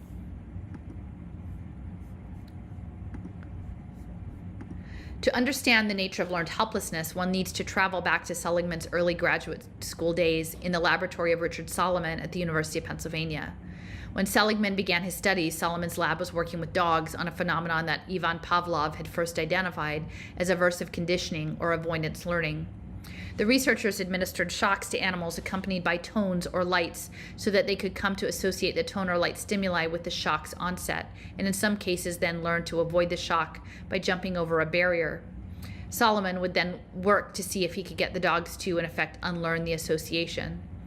When Seligman arrived at the lab, he noticed that some of the dogs had started to act rather strangely. Instead of trying to figure out how to avoid a new shock, they just sat there. They didn't even try to figure it out. Teaming up with a fellow graduate student, Stephen Meyer, Seligman began to study what was going on. In a series of experiments, Seligman and Meyer first attached the dogs to a harness, a kind of rubberized cloth hammock with holes for the dogs' legs to dangle free. As the dogs hung, their heads were kept in place by two panels, which they could easily press with their heads. At random intervals coming between 60 and 90 seconds apart, they would receive a series of shocks to their hind feet. Some of the dogs could control the shocks with a simple press of the head against either side of the panel. For others, the head pressing did nothing. The moment the dogs with the functional panels touched either one of those, the shock ended. Otherwise, it lasted for 30 seconds to begin with and for increasingly shorter durations thereafter. The next day, each dog was set free inside a shuttle box, a two-compartment cage separated by an adjustable barrier. Each time the lights in the box went off, half the floor would become electrified, shocking the poor animals. But if the dog jumped over the barrier and into the next cage, the shock could be avoided. This time, each dog had the power to end its discomfort quite easily. When Seligman and Meyer analyzed the results, they found a consistent pattern. The dogs that had learned to avoid the shocks by pressing their heads against the panels on the first day were quick to jump the barrier on day 2. Not a single dog failed to learn to jump quickly after the first go-round. Those that had been unable to escape the shocks, though, weren't even trying. They were free to move, explore, and escape, but they didn't. 2/3 of them were still hovering in the electrified side of the box by the end of the experiment, and for the remaining third, the average number of trials to learn to escape was just more than 7 out of a total of 10. A week later, 5 of the 6 dogs had failed to learn, were still unwilling to even try. They once again failed the shuttle box test. The effect of the harness experiment was both severe and lasting. Seligman and Meyer called what they were observing learned helplessness, the same term that would resurface in Seligman's lecture and in the Senate torture report. The phenomenon was reliably strong, reliably broad, that is, it transferred from one situation to another, and reliably difficult to change once it set in. It was motivational, you no longer even try. Emotional, you whimper and grow resigned. And cognitive, you generalize one experience to apply to a broader existence. And it wasn't confined to dogs. Soon others picked up on their work, demonstrating similar effects in cats, fish, rats, and the favorite of all experimental animals, college students. But Seligman didn't stop his research there. He had told his supervisor that he didn't believe in causing suffering unless it had some inherent value that would lead to bettering lives, both canine and human. So he and Meyer set out to figure out a way to reverse the effect of learned helplessness on the dogs. And what they found was that one simple tweak could stop the passivity from developing. When the researchers first put all the dogs in the shuttle box, where the shock was controllable by a jump and only then into the inescapable harness, the effect of the harness was broken. Now, even though dogs were being bombarded by shocks, they didn't give up. They kept trying to control the situation, pressing the panels despite the lack of feedback. And when they were again put into the box, they didn't cower. Instead, they immediately reclaimed their ability to avoid the shocks. That was what Seligman had been after. If dogs could be inured to learned helplessness, then potentially so could people. So I think that this idea of confinement and controlled environments and discomfort is really central to what's coming with the Web3 inside-out robot. So this is Martin Seligman, and let's see, this is the building that the Positive Psychology Center is in, 3701 Market Street. And again, this is the signboard outside, Penn Medicine, Drexel School of Engineering, and data centers. And on the approach, they have this sort of strange art project that's sort of like a, I don't know, like, they're not trees. They're like, I don't know, umbrella kind of sculptural things. Like you walk under like a little portico with like a cage on top. It doesn't have anything natural connected to it, but it is in these rainbow colors and magenta. This is a view looking up towards the sky. You can kind of see how bland and boring all of the buildings are. And the rainbow colors. Here's another one looking up at the building itself. Standard 8-story or so office building. And so on this one, so there were two places that we, like initially I was thinking that we might put it like on the sidewalk in this little pergola area, but I thought it would just get kicked over. So we ended up tucking it under in the like little planter bed. And so two of the hearts that we left were actually on these boxes, like mechanical equipment boxes. One of them says communication, which I thought good, like in resonance. And then this one is electric. It just said electric, but we know it's all bioelectric. So this is what we left outside of Seligman's office. And I picked up some ivy. And, it's, eclectic. Again, the winter, so we don't have tons. I still have a few of the little Rochester dandelions left. And someone from Texas sent me this thistle. It's very prickly. I think this is one of my last thistle-y pieces. And I have, again, some hellebores. And you can see in this one, there's a bit of rice from my friend in the upper Midwest. We have little hemlock cones and pine cones and acorns.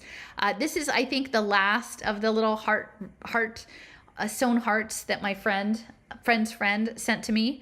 And it actually was a little jean heart and with a pocket. And so I put the little, this is another one of these pink buds in there. And you can see a little bit of sage and these feathery grasses. These are, I think, from the meadow of Bartram's garden, the grasses here. And, evergreen ivy. And maybe a tiny bit of mugwort. And over here we have one of Eve's shells, the scallop shell in a milkweed pod. And I did, so I have some rose petals that are surrounding this one. The next one will be more rose petals. But from Valentine's Day, I have like a whole, like my husband brought me like all these nice roses. So I've been drying them out. And, but when we came up, I was like, is that another heart? So it was an earring actually, and with red and gold. And my friend was wearing like gold colored jacket and I had a red colored jacket. So it was perfect, but you can see the rice here. So this is the heart that we left outside of 3701, the Penn Positive Psychology Center, trying to sort of offset that. Look at the hellebore. Isn't it lovely? And we tucked a little bit of rice. You can see the rice in there. Nice. I mean, nature is so gloriously beautiful. I just love that. That's from my backyard, my little tiny backyard.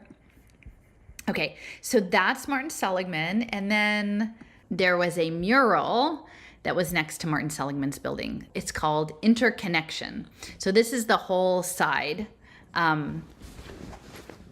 of the building, 3701. And actually our little heart is sort of like down here near the bottom in the little sort of planter bed on the electrical box.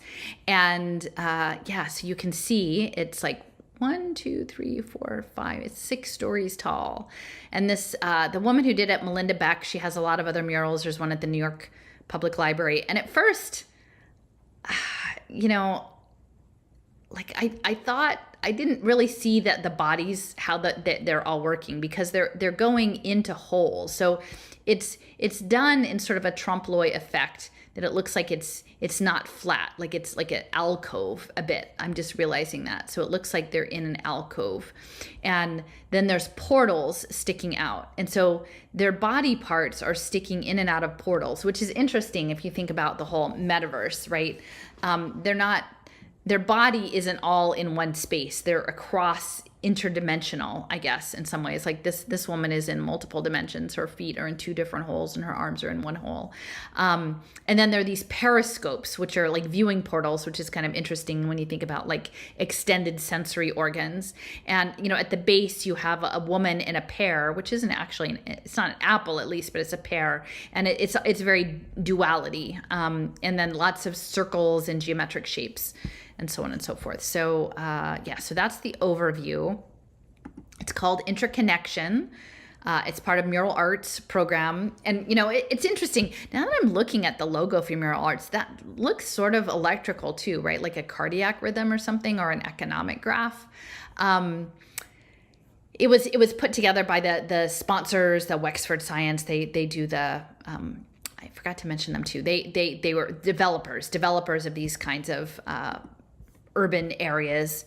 And I'm just going to look a little bit closer. So it says, it's an 80-foot tall mural. It was put up recently in 2021. And essentially it's to sort of speak to, it's with the Science Center and the People's Emergency Center. And so the People's Emergency Center is part of a social impact finance program. And so they're really uplifting this idea of taking teenagers from local high schools and middle school students for experiments with experienced professionals. So that's what this mural is supposed to be, like, I guess, a riff on their educational programs. Which starts to get kind of creepy if like you're looking at this image and you've got the creepy guy with the periscope staring like at the top of the heads of these kids. And so underneath you have the woman who, you know, there's plants growing out of her head and her back, and she's reaching for a piece of fruit. She's kind of submerged. Then you have these figures who are all disoriented, right? Like if you're imagining sort of they're not oriented to the ground, really. They're all pivoting in different dimensionalities. This particular one, the people actually have holes in their bodies that are these sort of, I don't know, like constructor things. I don't know if they're like molecules or graphs with nodes and lines, vectors and nodes going right straight through their bodies. They have on virtual reality headsets, and their bodies are all contorted in and out of these portals. Here's one where you actually see that there's a woman and a man, and both of their chests have holes in them, which, you know, we've talked a lot about the heart, the power of the heart. So like their heart isn't there, and they have this artificial thing going through with these poles. And it's sort of, I guess it's evocative of the sky, because you have an airplane and a rocket. So they're like, yeah, they're just disorienting. Like everything is disoriented. And this is the woman at the bottom. She's coming out of the peak hole, and she's got a pear, and they're watering her on her head, and she has flowers growing out of her forehead and out of her hair. And then in this section, that's near the top, there are women with long, geometrically shaped long hair, like ponytails, and in different circular patterns, geometric circular patterns. Again, with several of them have their eyes covered in virtual reality glasses, and then the circles sort of bend out of their hair and like into the environment. And then one of them's her hair actually looks like it's being deconstructed in little balls, like DNA, like CRISPR. And one young woman is carrying these, I don't know what you call them. I don't think it's an icosahedron, but it is definitely like a rainbow geometric solid shape that looks like a ball. So sort of this idea of molecular design. So I wanted to make sure that you guys could sort of see these images, because I think this mural is significant, and the intention we set was at the base of that. And then I forgot to also mention the Wexford Science and Technology Center, that they have a lot of these campuses. So they're doing the management of this development at this point. They're also doing Biopark in Baltimore, University Technology Park in Chicago, downtown Durham in Durham, North Carolina, Hershey Center for Applied Research in Hershey, Converge Miami in Miami, Downtown Crossing in New Haven, Connecticut, Innovation Research Park in Norfolk, Virginia, U-City Square in Philadelphia, that's what we're talking about, the Phoenix Bioscience Core in Phoenix, Pittsburgh Knowledge Community in Pittsburgh, Providence Innovation and Design in Providence, Rhode Island, Aggie Square in Sacramento, California, Cortex Innovation Community, and BRDG Park in St. Louis, Missouri, and Innovation Quarter in Winston-Salem, North Carolina. So these are all of these sort of integrated, let's see, what words do they use? Wexford has developed or is developing 17 innovation ecosystems in partnership with our institutional partners across 11 states, with projects in key urban centers, including Baltimore, Chicago, Durham, Miami, Philadelphia, Pittsburgh, Phoenix, Providence, Sacramento, San Diego, Seattle, and St. Louis. And like among the universities that, because again, like this is all tech transfer. This is all the universities sort of stepping in. Being the bridge between the government and, private enterprise. Arizona State, UC Davis, Penn, University of Pennsylvania, Brown, University of Maryland, University of Pittsburgh, Drexel, University of Miami, Washington, University of St. Louis, Duke, Penn State, and Wake Forest. So these are all part of these larger developments. Angela Duckworth. Okay, so Martin Seligman and Angela Duckworth, I'm pretty sure that they work together. Oh, well, before we go over there, I'll click on this. This is the neighborhood Black Bottom that they removed for blight removal, this whole area from Lancaster Avenue to Walnut Street. It says Black Bottom in West Philadelphia was entirely razed in the R-A-Z-E-D, not R-A-I-S-E-D, torn down in the 1960s by federally financed urban renewal. Estimated number of those displaced being as high as 10,000 people. So this is the housing in 1930. It's all built up. And it was the redevelopment was spearheaded by the academic and medical institutions, including Penn, Drexel, University of the Sciences, and Penn Medicine. And they did this, they again dislocated 10,000 people with the Federal Housing Act of 1949 that covered the 2/3 of the cost of municipal urban renewal and slum clearance. So I think this is all really important to consider, like as we start to talk about housing and universal basic income and evictions and pay for success finance, is like, what are these housing authorities actually really doing? And a lot of times the stuff that they say they're doing in terms of benefiting people, it's not. It's actually harming people in very serious ways. This is one of the buildings, blight in 1960. It's these little row houses, these little 2-story row houses.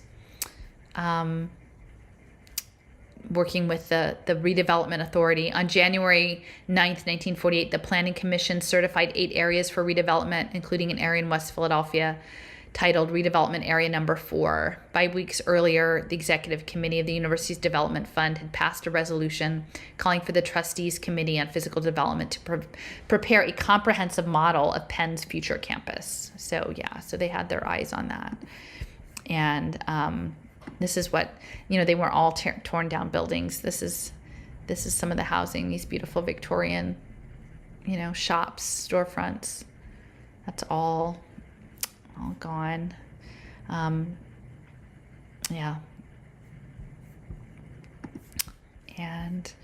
this is an image of what it was in 1939, I guess.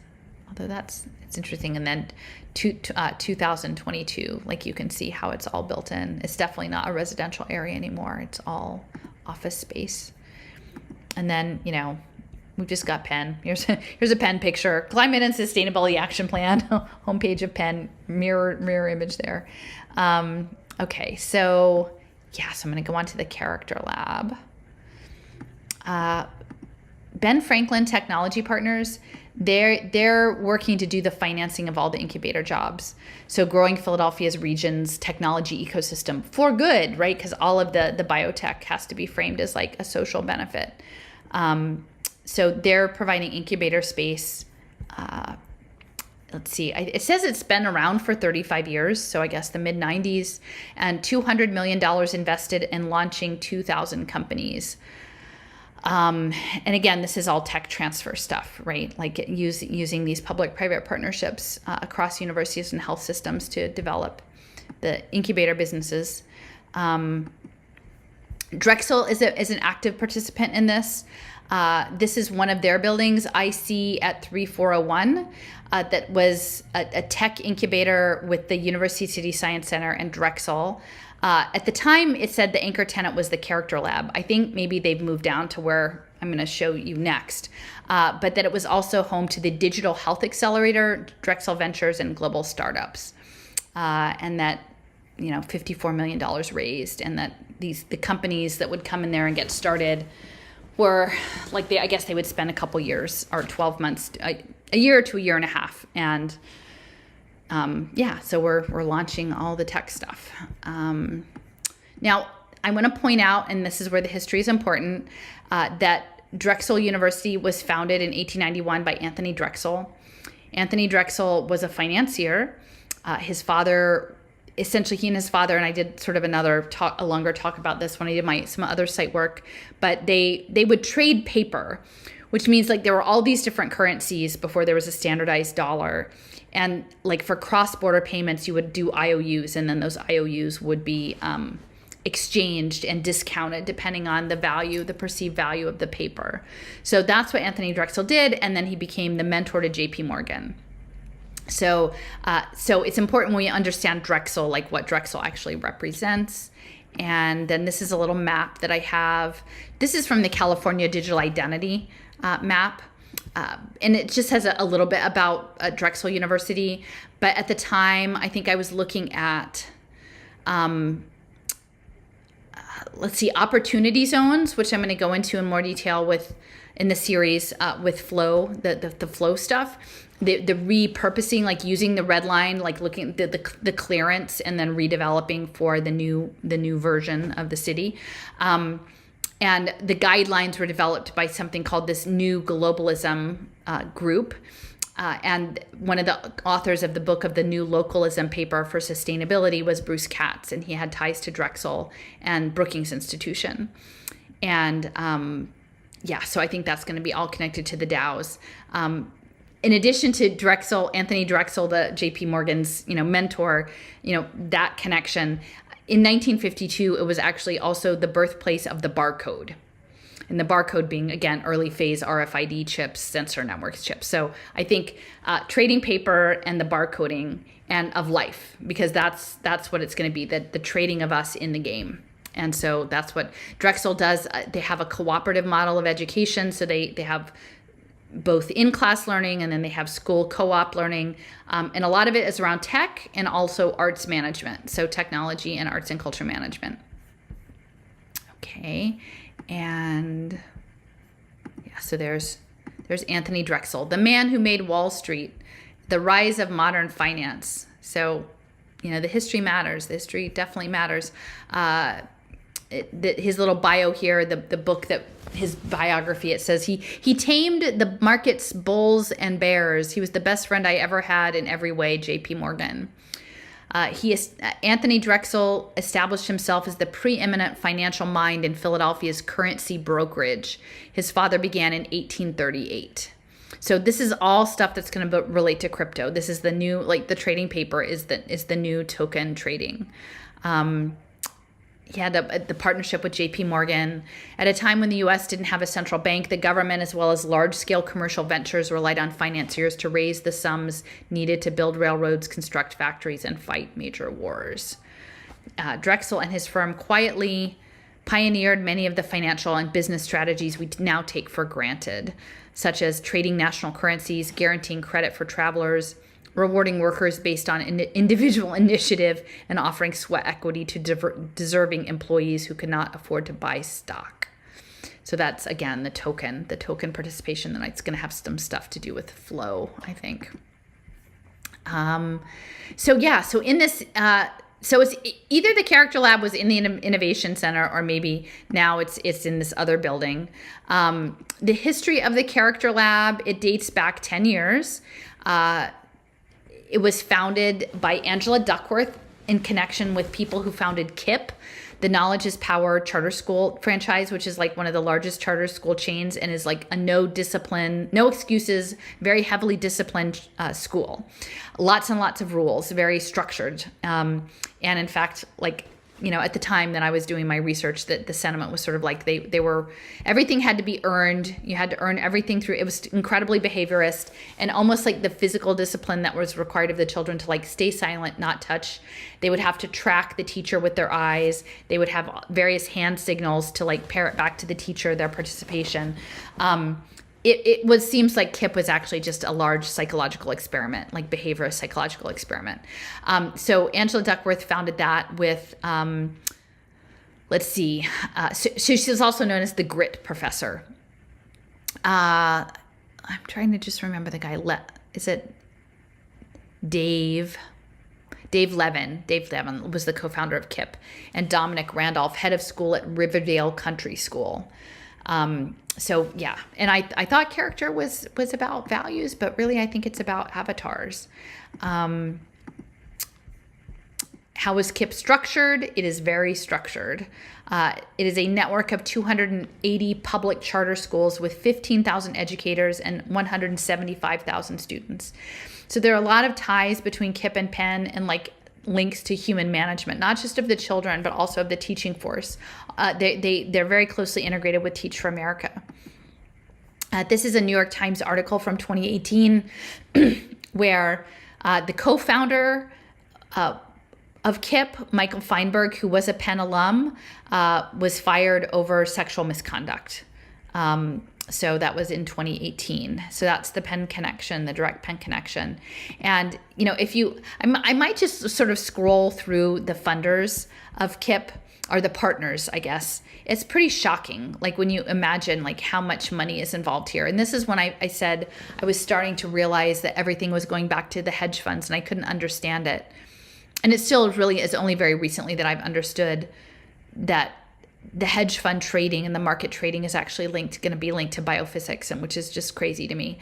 But this is the list of the partners that they have, the national partners. So the top funders are donating over $60 million and above. So I think individually, each of them has donated over $60 million. So the Doris and Donald Fisher Fund, the U.S. Department of Education, and the Walton Family Foundation, which is Walmart, right? So our government is paying for this new model, like straight up. The next level is 25 million to whatever, just under 60 million. The Robertson Foundation, the Arthur Rock and Tony Remby Foundation. The next level down is 10 million to 25 million. Reed Hastings, the Karsh family, the Arnolds, Atlantic Philanthropies, Bill and Melinda Gates, Aiken Gump, the Broad Foundation. Let's see. The Dell, Susan and Michael Dell. So those are all, and then it goes down to 5 million to 10 million. Schusterman's, Rainwater, Accenture, Bain and Company, Bellitzel. Let's see. Anyway, so yeah, there's this little girl with a play phone. So that's a lot of money. There's a lot of money involved in KIPP. And KIPP is sort of an experimental playground for some of this stuff. For the character, right? Because what they're doing is they're programming the kids with character. The slogan that they had, let me make sure I've got all of this. Yeah, their slogan was work hard, be nice. Again, it's a compliance-oriented program. It's all very much about like college readiness. But eventually they shelved work hard, be nice. They let that go. So here's the character. I guess we have the character lab. I was looking at the funders of the character lab, and oh gosh, I guess I didn't actually add the funders in. Let me just look for a second and see if I see the about us. Our history, practice, board, funders. Okay, so I'll show you the funders. So again, we've got Walton. We have Hope Lab. That's Pam Omidyar, Pierre Omidyar's wife, who does health data analytics. The Bezos family, Gates, Chan Zuckerberg, Kern Family, the Templeton Foundation again, and Tarsadia Foundation. Now, this was a really unusual logo. I didn't know what that was. It's sort of like a shield with a plus and then a little divot in the corner. So I actually did a Google search for what that image was, and I came up with the Positivity Project. So the Positivity Project, and I'm starting to think of the Positivity, like this idea of positive as maybe being like electrical, like positives and like a charge. And it's all about character. So I think this also feeds into the social emotional learning. And they're training children to have positive relationships, to be their best selves in 15 minutes a day. It's just so, like, it's just like this self-help stuff, daily lessons, how to be good. Of this, I am positive. How to plan to be a better person.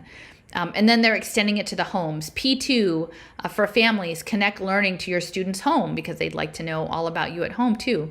Discuss the importance of character strengths and positive relationships. And then it just broke my heart. But then at the bottom of this, it says, in alignment with ELA, I guess English and Language Arts, the wild robot's character strengths. As we move forward with the Positivity Project, we're going to connect our read alouds along with our independent reading with the character strengths. In fact, I already created a response form we can use while reading to make a connection between this book. So I'm like, the wild robot, like the character of a robot, you're literally saying that it's the character of the robot. Like, what is that all about? So then I go and look up the wild robot, and it's by this guy, Peter Brown. You can see there's a little gray robot on this rock and in the wilderness. And it says it's the story of Unit 7134, a robot who wakes up for the very first time to find it's a woman robot, is alone on a remote wild island. Roz, the robot, doesn't know how she got there or where she came from. She just wants to stay alive. And by robotically studying her environment, she learns everything she needs to know: how to move through the wilderness, how to avoid danger, how to communicate with animals. But the most important lesson Roz learns is that kindness can be a survival skill, and she uses kindness to develop friends and family and a peaceful life. So this is a wild robot. Like, this is who they're doing the character study. It's not a person. It's a robot. And so this is like a long blog post about how this guy came to write this book, and that he was really interested in AI and animal behavior. And he was reading all these books about like Animal Farm and Hatchet and the Philip Pullman's books, The Golden Compass. And like, let's see, robots can take almost any shape and size, so I considered different designs and purposes. She had to be strong and intelligent, but not too strong and not too intelligent. If readers were ever going to relate to a robot, she would have to be vulnerable, not invincible. And it might help if she were humanoid, that is, if she had arms and legs and a head, so readers could imagine themselves in her shoes.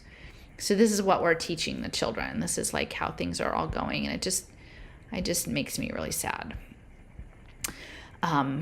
Okay, so Angela, she's the grit professor, behavior change for good, right? And it's all tied into econometrics and data analytics. She's a MacArthur Fellow. She has advised the World Bank and sports teams, and she worked with underserved children, and she was a case study for Harvard Kennedy School, and she started out with McKinsey, she and her husband, and and her undergraduate was at Harvard in neurobiology, and she was a Marshall Scholar, and all the things.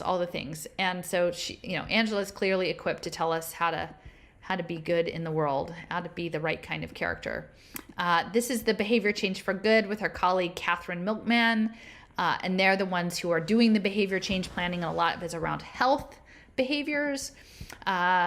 Katie Milkman, she is connected to Wharton, the business school. And now we're looking a lot at choice. And to me, this goes back to the stuff I've been writing about lately with Jeff Yass and the poker theory, the decision theory and choice, because I think a lot of the choice logistics documentation is about training the AI to how to navigate the wilderness, right? Like when the AI wakes up, how are they going to navigate the wilderness if we haven't trained them properly on how to make a good choice? Let's see. It says Katie has worked or advised dozens of groups on positive change, including Google, the Department of the Defense, the Red Cross, 24-Hour Fitness, Walmart, and Morningstar. So again, she's the business side of things. Duckworth is the positive psychology side of things. I pulled her Google Scholar write-up, and these are all papers from the last publications from 2001 to 2021, 22, and 23. They're pretty much all about vaccines, vaccine uptake, studies about vaccine and nudges and text messages. And the only one that isn't is called Mega Studies Improve the Impact of Applied Behavioral Science. So we're all in an applied behavioral science experiment.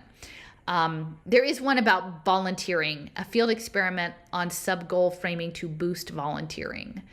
But most of it is behavioral interventions around vaccines. And actually there was a whole program that was done, a paper called A Citywide Experiment Testing the Impact of Geographically Targeted High Payoff Vaccine Lotteries. So if you were wondering why that was the center of the universe for so long, it was because it was supposed to be. Angela Duckworth is also on this paper. It came out in, I guess, National Human Behavior of November of 2022. Now, Angela Duckworth also works closely with Jim Heckman. And, if you follow my work, I talk about Heckman all the time. It's his Heckman equation that's going to turn children into data commodities. 7 to 13% rate of return. You get up to the higher rate if you get the health data. And so Duckworth is an advisor on his Human Capital and Economic Opportunity Global Working Group in the area of identity and personality. And she's very interested in personality psychology and economics. So let me just go over to this paper that they're co-authors on, The Economics of Psychology of Personality Traits. Lex Borkans, Angela Duckworth, James Heckman, and Bas Terweel, and this was February of 2008. So this also relates to the social emotional learning pay for success impact bonds, is that they're going to try to change psychology and behavior. They're going to try to link it to economics and use that as an impact market around quote unquote wellness and well-being metrics to keep us as pets, like those beagles they had in the harnesses, and they would shock them until they did all the right things or until we gave up. So, this is me outside the building I think the character lab is in. I've got my bowl, I've got my gong, and I kind of walked back and forth between all of them, and I would energetically intervene on one of the ones where people are like, "Are you okay?" I'm like, "Yeah, I'm great. I'm great." And so this is the work, live, play, innovate. So this is this multi-use developments that they want to make it seem like it would be great to do all those things there, live there, play there. No, like we don't actually want to do all those things in one spot. This is the boring building outside with the Drexel, the kiosk with the Drexel dragon. The dragon is Drexel's logo, Drexel University. I wasn't really sure what to make of the symbolism of the dragon. Evidently it goes back to the 1920s. Their sports teams, they were the dragons. But the dragon is very prominent. And this was the panel that we played. This one was called Communications. And we didn't want to put it right on the sidewalk. So there was a little inset. You can kind of tell like some little grass around it. So we put it on the communication box.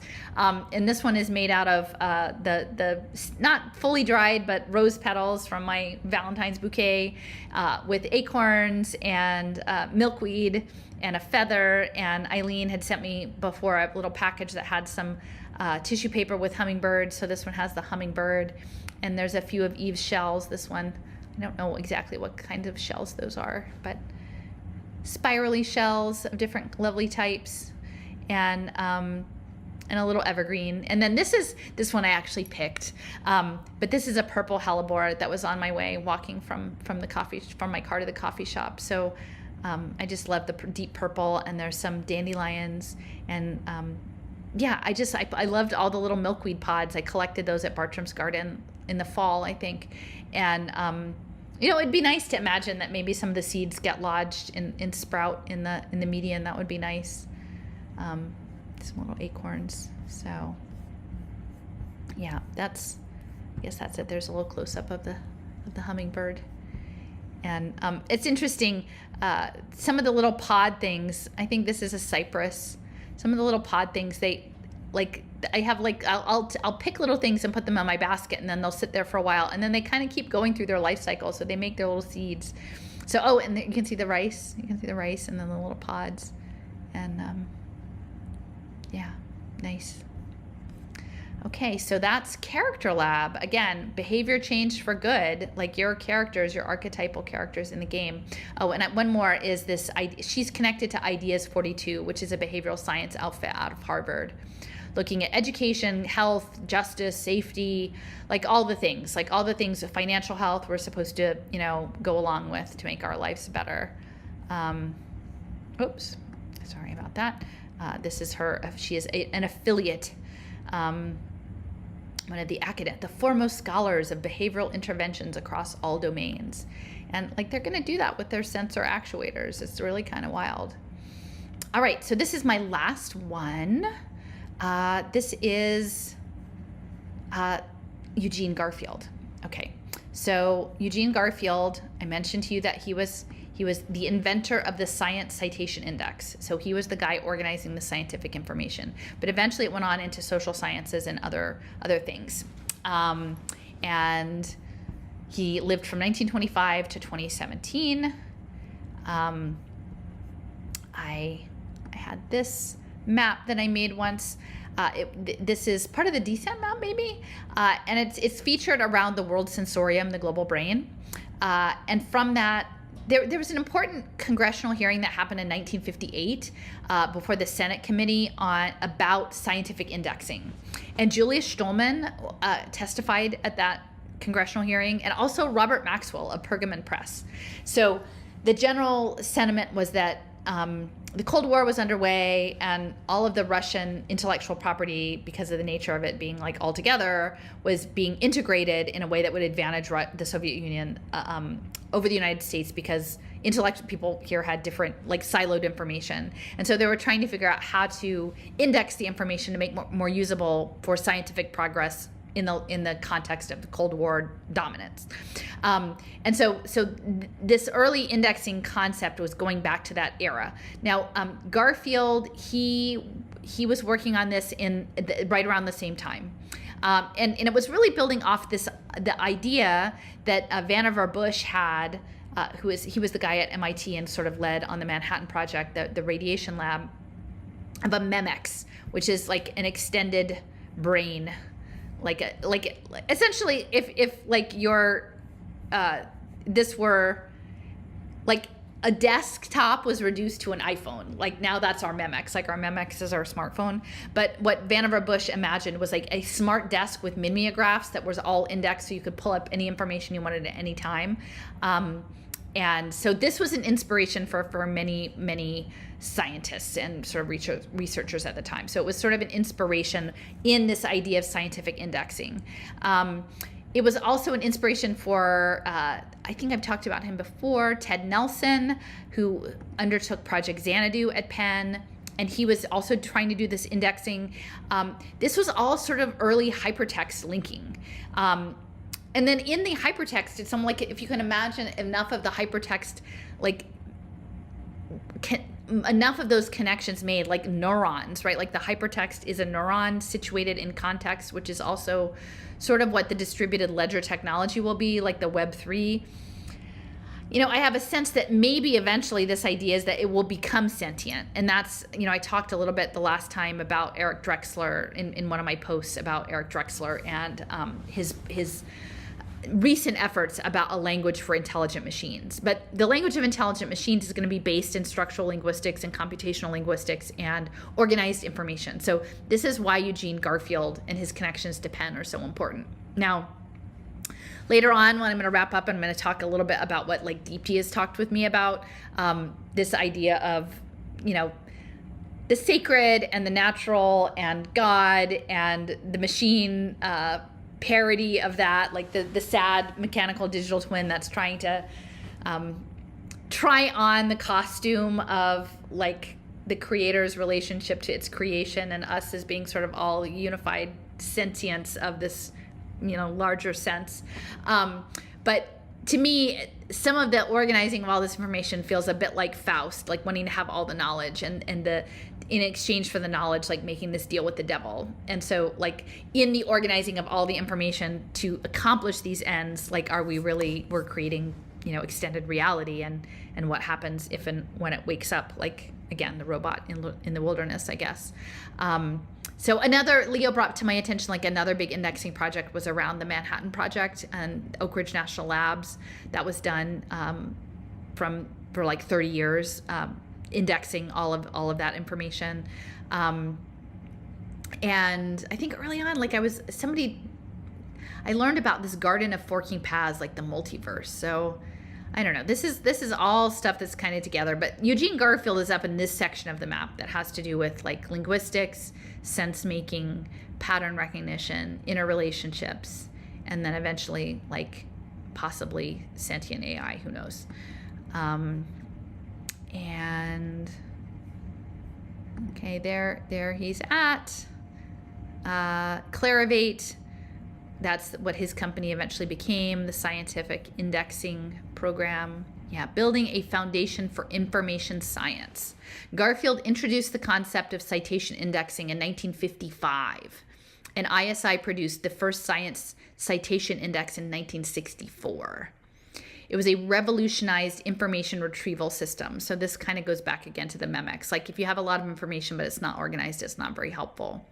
By recording and linking the cited references that the authors attached to their papers, it was an association of ideas index, which is actually kind of powerful. Like if you think about it, I mean, in some ways, I'm not really doing it at that level, but my maps are like associated ideas. And then his work preceded hyperlinking and the Google search algorithms by 3 decades. And so they had social science. First, it was hard sciences. Social sciences came in the 70s, and then they got arts and humanities because ultimately they want all of the information, right? It says several products focused on the chemical sciences, such as Index Chemicus, ISI's first offering in 1960. So his background was actually not just in linguistics, but in chemistry, which is why I find it so interesting that it's the building where he started it all is. Well, I don't know if he started, but like one of the buildings that was custom built for his business is exactly opposite the Monell Chemical Census Center. So a lot of this has to do with like the academic rat race of, indexing and influencers and ratings and rankings and importance. And that like, this is why all the academics have to have their academia.edu page, and why you get these emails hassling you all the time. Like, did you write this paper? Did you write this? Because it's trying to pull everything together. But like, my friend Roxana she gave a talk at San Jose State about ChatGPT and all the issues with it. And, like, I think they imagine that eventually maybe one day this ChatGPT will sort of like tap into Garfield's legacy and just know all the things. But, she said, even though on some things it seems really phenomenal, when she actually asked it about herself as an academic, like they got all of the information wrong. Like the thing got all of the information wrong. Wrong school, wrong publications, wrong colleagues, like everything wrong. So it's interesting to sort of think, how is this stuff going to link into the next thing? And let's see. Yeah. So eventually I think it got sold to Thomson Reuters. And his hero evidently was J.D. Bernal. So it says one of his Marxist uncles gifted him a copy of J.D. Bernal's Social Functions of Science when he was 14, and the book left a lasting impression. Bernal became his hero. So Bernal was the guy who said that, like, we're going to live in a larval stage for 100 years and then put our brain in a cylinder and live through extended robot, like haptic things, which is kind of like, again, like what the Monell people are doing with their digitizing the senses. This is his dissertation. Let's see. It says he went to the University of Pennsylvania and worked in linguistics. He developed an algorithm that proved that a computer could convert chemical names into molecular formula. Before then, chemists had always drawn structural diagrams from the names and arrived at the molecular formula from the graphs. So he was essentially doing, it's like linguistic assessments of like chemical structures. And this is like, if you want to look at his dissertation, it's available through Penn. I think, well, actually, maybe not through Penn. Like maybe it was just so requested. I think he said so many people requested it, he made it available. And I would say, so he was very interested in this world brain. That's why I had it in that section. He actually commissioned a world brain hologram in the 70s. It was an etching of a world brain, and it hung in the building that I'm going to show you pictures of. But it was relocated to what used to be the Chemical Heritage Center. I'm not sure. I think it's been renamed something else. But yes, the world brain was created in Dallas, I believe.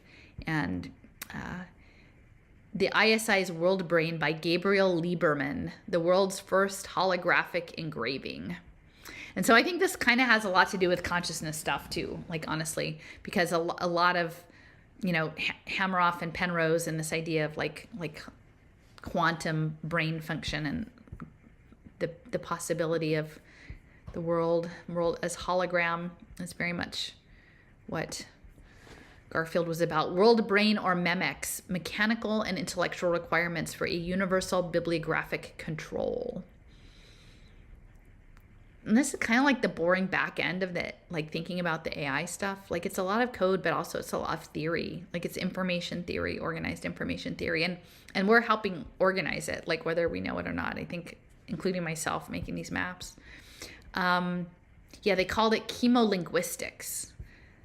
Chemolinguistics. Like, and again, that's a little bit, it touches on some of the stuff I've written about in the poker and the language, like how will machines talk to each other? They'll talk to each other in graphs. And so it won't be a chemical linguistics, but it won't be a language the way we understand language. So this is the building. It was done by Venturi Scott Brown. And it was called, it's in the style of a decorated shed. The building dated to 1977. And it was, well, let's see, it said Venturi's structure at 3501 Market was described by a Philadelphia Inquirer architecture writer, Inga Saffron, as, quote, a peppy punch card of a building. So yes, it looks like a punch card. And just adding in here, like, Venturi has done like a number of commissions on Penn's campus. He and his wife, Denise Scott Brown, were known for their theories of the duck versus the shed, the decorated shed. So the idea that a building might communicate its purpose somehow symbolically, almost like a large sculpture. And this was represented by like a building that's shaped like a basket or roadside novelties. I guess that the key one, there was one in that was called the Duck, was on Long Island, and it's a tiny building that sold duck eggs, or I guess ducks, buildings that explicitly represent their function through their shape and construction. So a lot of those kind of kooky buildings are often like roadside things to get people's attention. So the Big Duck was on Long Island. And then the other, which is what the ISI building is called a decorated shed. And a decorated shed is where systems of space and structure are at the service of a program, and the ornament is applied independently. So I guess just that the ornamentation doesn't really evoke anything specific to the nature of the building itself. It's just a superficial application, which, again, I think most of the interior space of that building was gutted and redone by Drexel when they renovated it. But the school did preserve the facade, which was the key aspect of the decoration of the shed. And they did a lot of their Venturi and Scott Brown. It says that their focus was on the Las Vegas Strip in the 60s and 70s, and this idea of like studying, providing like academic rigor to architecture that wasn't designed like vernacular architecture. And at the time, that was a pretty radical proposition. Let's see. And I think I just pulled this section in, because I was trying to think about this idea of the decorated shed and what it meant for the metaverse, that like the core program of whatever you're doing can just have any kind of decoration put on the outside of it, and it can just sort of be swapped out, that it's not integrated. And to me, this reflects on you know, the like Rainbow's End and Werner Vinci and what he had, like in the metaverse, like you can wear, that it doesn't really matter what the building is. You can put any sort of decoration on over the top of it, only now it's in virtual reality goggles. It is a 4-story tall building with ribbon windows, and then the brown brick in between is punctuated in a very ornamental pattern with cream, red, and blue, and some porcelain enamel panels that go along with it. And then at the bottom is a porcelain enamel sign that actually, it's funny because they have to obscure it because it's a historic landmark. So they put a sign. It's now a Drexel's art and design program, but they weren't allowed to like disassemble the sign. And it is the sign for the old building, like the ISI Institute. So they kind of put a translucent sign partially in front of it, and I guess that was good enough. But it's shape-wise very boring, but has this sort of lively, colorful exterior that's supposed to look like a punch card, which are the sort of the things that he used to organize the information. And so here's the entrance with it partially obscured, and it's called the Urban Center, the Antoinette Westphal College of Media Arts and Design. Because again, the arts are important to all of this because they need to sort of get the metaverse coded. I think, so then we went in the building. The door, someone was going in, so we just popped in just to have a look. The renovation of it was done in 2013. I guess the urban building, the urban renewal, one of Philadelphia's most thrilling new designs. So it's sort of open on the inside with this big open stairwell. We went in to have a look. I guess it's 10 years old now. So again, it's a shed. So it's just, you know, there's steel beams and things, but it's pretty open, I think, for design motifs. This was on the side table, the 33rd, and up the now Drexel is also along 33rd Street, which is interesting choice. So I think it's just an anthology that's used in some of the literature classes, but it's a picture of a dragon. It says the 33rd. So I had to get a picture of that one. And then, you know, you can always tell a lot sometimes not. But like the handouts that are stuck on the bulletin boards, it's interesting because it actually looks like it's EGS, not ESG, the Entrepreneurial Game Studio, because there's a lot of game design coming out of Drexel. So there was a poster there about entrepreneurial game design, and then there was a whole wall with the sustainable development goals, and it was about like marketing and merchandising. So of course I had to get the sustainable. It's like 5 posters of all the goals. So that's what's inside. And let's see. And then this is the intention that we set. There's me in the bowl. I think this is the one. They're like, "Are you okay?" I'm like, "No, I'm great. Can you tell? Like, we're great."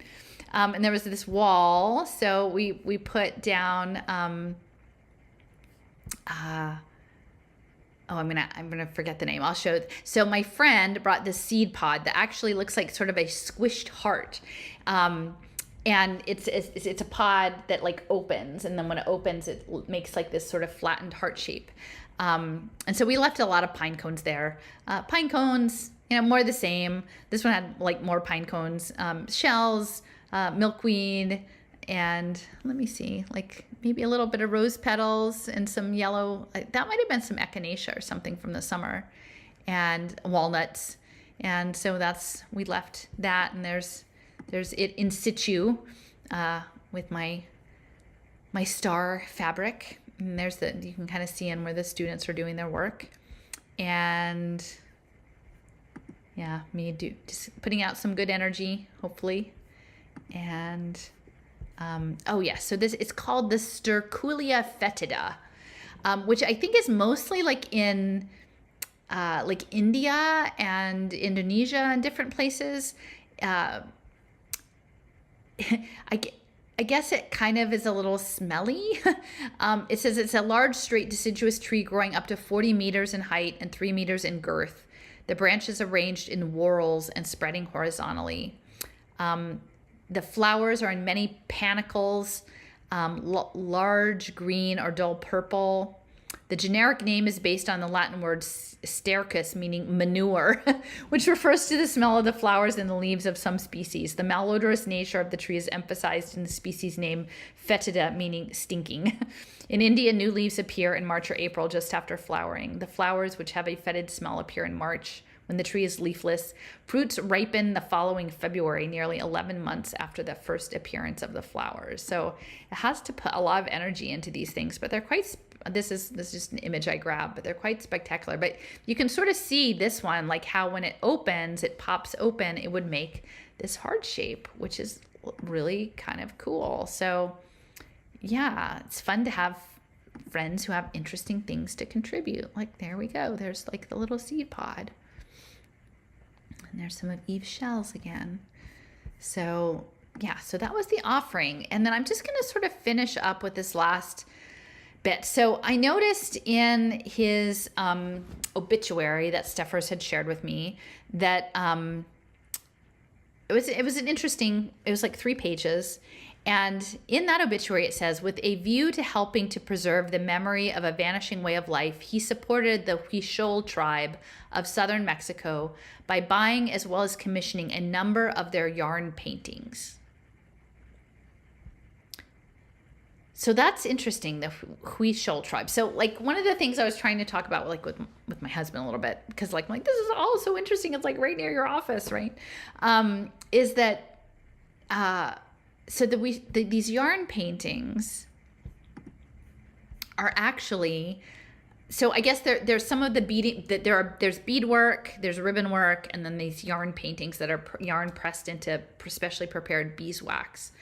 And it's, I mean, essentially, like by the later 20th century, it was a commercialization of a sacred practice that something had started out. But it's like people who have visions and prayers that convey them in physical form.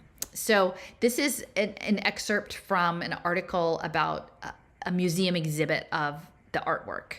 And it was called, and I apologize if I'm pronouncing this wrong, Huichol, Huichol, Huichol Art and Culture, Balancing the World. Balancing the world. Again, that's the yin-yang part, right? It focuses on the Huichol, a Native American people of Western Mexico who for many centuries retained their unique culture and pre-Hispanic religious beliefs. The remote location in the rugged Sierra Madre Occidental Mountains, primarily in the states of Jalisco and Nayarit, has allowed for greater resistance than any other indigenous group to the forces of Christianization and acculturation. The Huichol people today continue to create traditional art and practice ancient ritual that predate the time of Spanish contact. In the past and today, Huichol art is made to communicate with the pantheon of ancestors and gods. When Xing arrived in Tuxpan, he found that most Huichol adults were occupied with making art. And as he observed, the Huichol constantly created offerings which serve as visual prayers to the gods. As part of the ceremonial cycle, the Huichol make pilgrimages to leave offerings at sacred sites, which is kind of cool, right? Like, I mean, I'm not equating like the skill that I have in any way with that, but like we're trying to sort of put these intentions out on the world, right? Ceremonial offerings to the gods are precursors to the art of modern Huichol yarn painting. Each Huichol votive art evolved into art produced for sale beginning in the 50s when artists adapted traditional techniques to paint in yarn. So that's sort of what this exhibit was about. These were sort of sacred things. And it says the concept of balance is central to Huichol art and culture. The balancing of opposites such as the wet and dry seasons or darkness and light is a prevalent theme. Huichol ceremonies are performed and offerings are made to keep the world in balance, ensuring successful crops and hunting, fertility, and health. Today, the Huichol say they continue to make art and perform the century-old rituals, not just for their own people, but the benefit of everyone in the world. So, like, I think that's pretty incredible. So it's interesting to me that someone like with a really science, like a technical viewpoint would also have like bridge to these spiritual sacred practices, and understand that the importance of that. So it says that there are about 30, this group of people, they live in the Sierra Madre mountains, the last tribe in North America to maintain their pre-Columbian traditions. Their shamans and healers practiced as they have for generations. a nation of shamans. They were once considered a nation of shamans, and there are many who continue to perform these ceremonies. A way of living in harmony with life and creation. And this was protected by the geography of being up in the mountains. So then I was just thinking about the yarn, and when I came across that, I know Roma and Steffers had been investigating this idea of like knots and knot theory, and we were looking at, oh gosh, is it there? Oh gosh, I think I must have. Oh, this book. Yeah. So I put in like knots and this tribe to see if something came up, and this was the book that came up. It's from 1967, Quipus and Witches' Knots, the Role of the Knot in Primitive and Ancient Cultures. And like I have it linked. I want to spend some time with this because it's pretty interesting, but it's a language, like the complex language, like not just even of words, but also like a map or accounting or like other ways of communicating through these yarns that were different from written language. And so that was all like really cool. And so this is what they said about this group of people. A remarkable instance of the use of synchronized knot calendars. So it's calendaring, it's also time. A remarkable instance of the use of synchronized knot calendars is described by the Lumholtz in his book on the primitive peoples. It's 1967. So the peoples of modern Mexico. The Huichol Indians, a conservative tribe, undertake their semi-annual pilgrimage in search of hikuli, or sacred cactus. The leader of the pilgrimage carries a string with a number of knots in it, and one of the principal men remains behind in the temple and follows the pilgrims in his thoughts with the aid of an equal number of knots in a similar string. One knot in each string is untied each day, and in this way, the pilgrims keep in spiritual touch with people at home and are protected, so they believe, from harm. When the hikuli seekers return, each of them puts the string calendar twice across its back, once across each foot, and once across around the body, and then down to each knee. And this is done inside the temple, and the watchman, the man who has remained behind, does the same with his calendar. Thereupon, both calendars are burnt. So it's part of, and that's the sacred cactus is peyote, and it's the visions. And so their art is sort of a conveyance of the prayer. And this is just a section that's talking about the vision event. The primary event in their practice is the peyote hunt, a pilgrimage that acts out a desire to return to the source of all life and heal. They travel 300 miles to their paradise, Wirikuta. The pilgrimage traces the journey of the ancient ones of the tribe. During the journey, which is usually done on foot, they assume the characteristics of gods. And when the pilgrims arrive, they hunt for the deer god, the source of peyote, and they search for it and all eat one piece from the first plant found. They collect enough for a year's supply for the visions. It's central because it allows the shaman to contact the gods. It can be done several times in one's life and is a high privilege. So, here's the knot theory paper, and I'm just thinking, like, this is like just the intersection of Garfield and the knots and the science and the religion and the spirituality and the transcendence. And so I'm going to just close out. I was corresponding with my friend Deep D, and I haven't had a chance to write up this section later about Tar and the conductor, and this idea of Tar is this movie about the conductor, and it's sort of a person who has this downfall, but it's hard to see here. I tried to stop the screen, but essentially this woman who has come to her downfall, and there's a usurper on the podium getting ready to conduct the symphony. So it's the symphony, and you imagine us all as sort of archetypes in there. And, she's getting, she comes back to reclaim her space at the podium. There's this usurper there. And what Deepti was saying is sort of this idea that there's this high, the highest, the God, but to experience the world, there has to be a separation, so that like, and that we are all part of this connectedness to the highest self. But there has to sort of be a division between the highest creator and the rest of the world, so that it's like the nice version of "Won't You Be My Censor?" Like it's the godly version, maybe.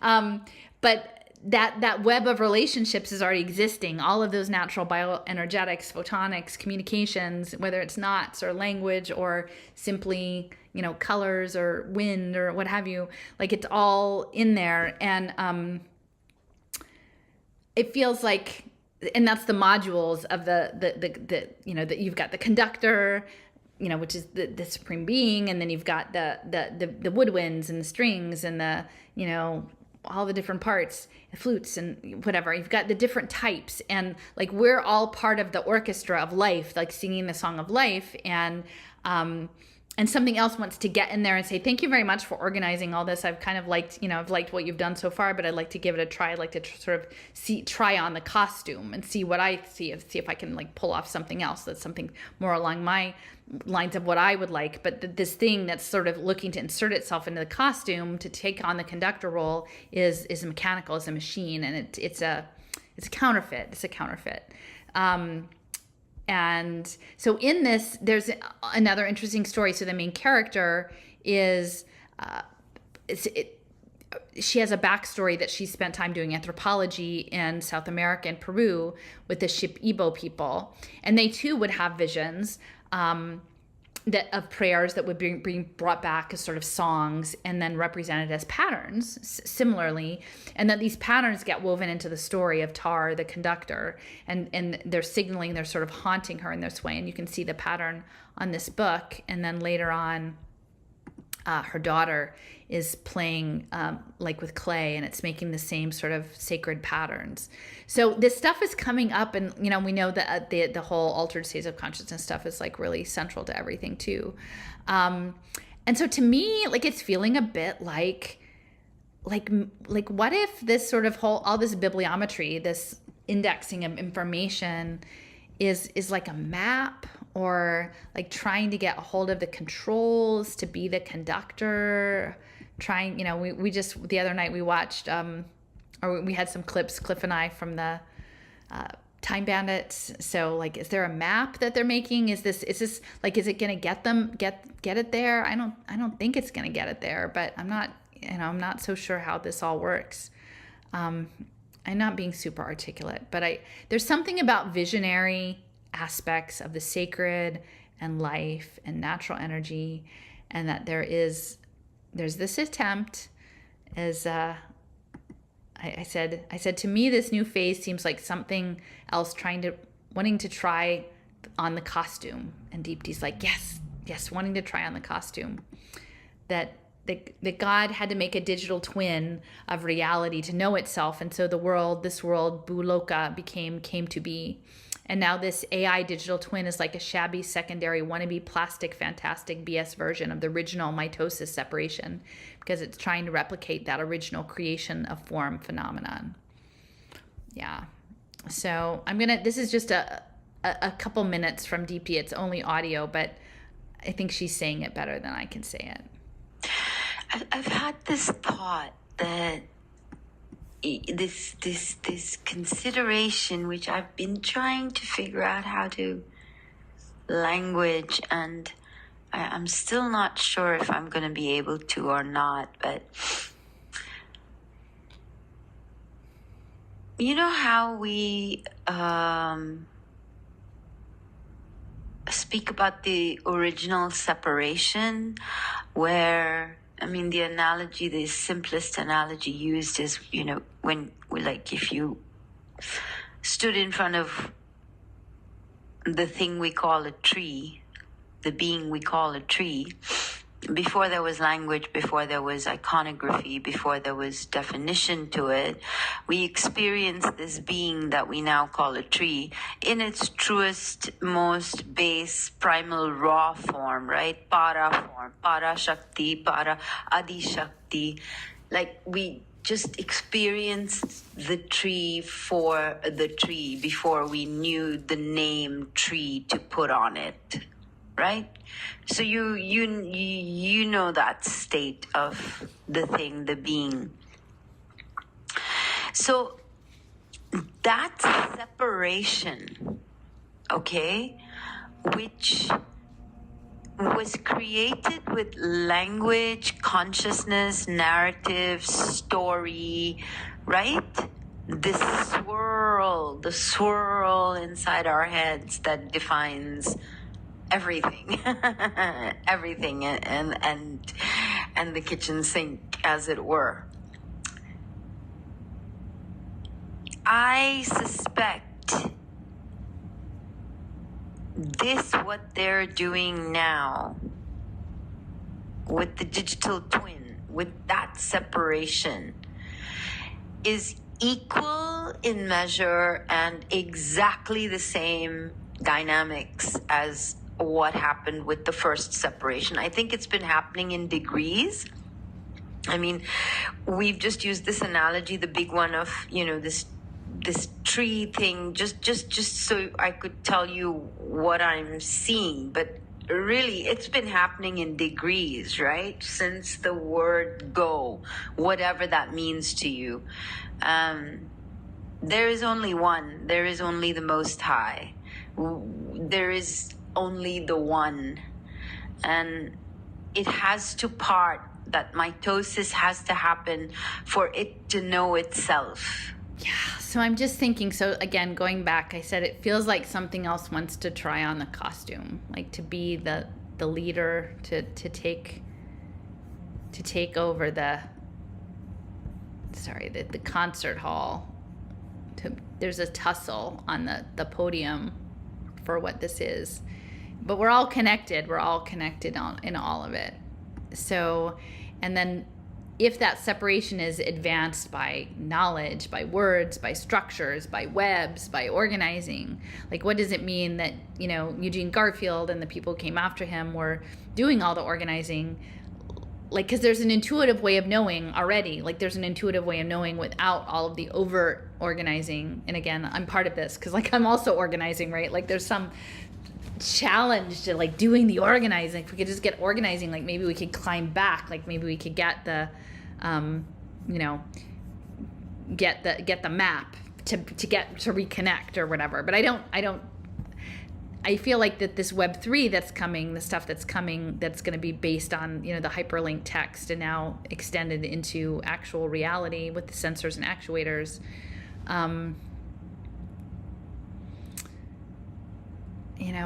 I don't know what to think about it anymore. I'm trying not to be so panicked because, we just had that nice talk yesterday, or we screened it, the other day, me and Cliff, about we don't have to be alarmed about all of the things, but we can think about them. We can think about what they mean. So, yeah, go hug a tree and think about that. So I don't know, how useful this is to people. This is my part of the labyrinth. I guess we can't all live in the number 8 region of global bioscience stuff, I guess I just lucked out that this is my backyard. But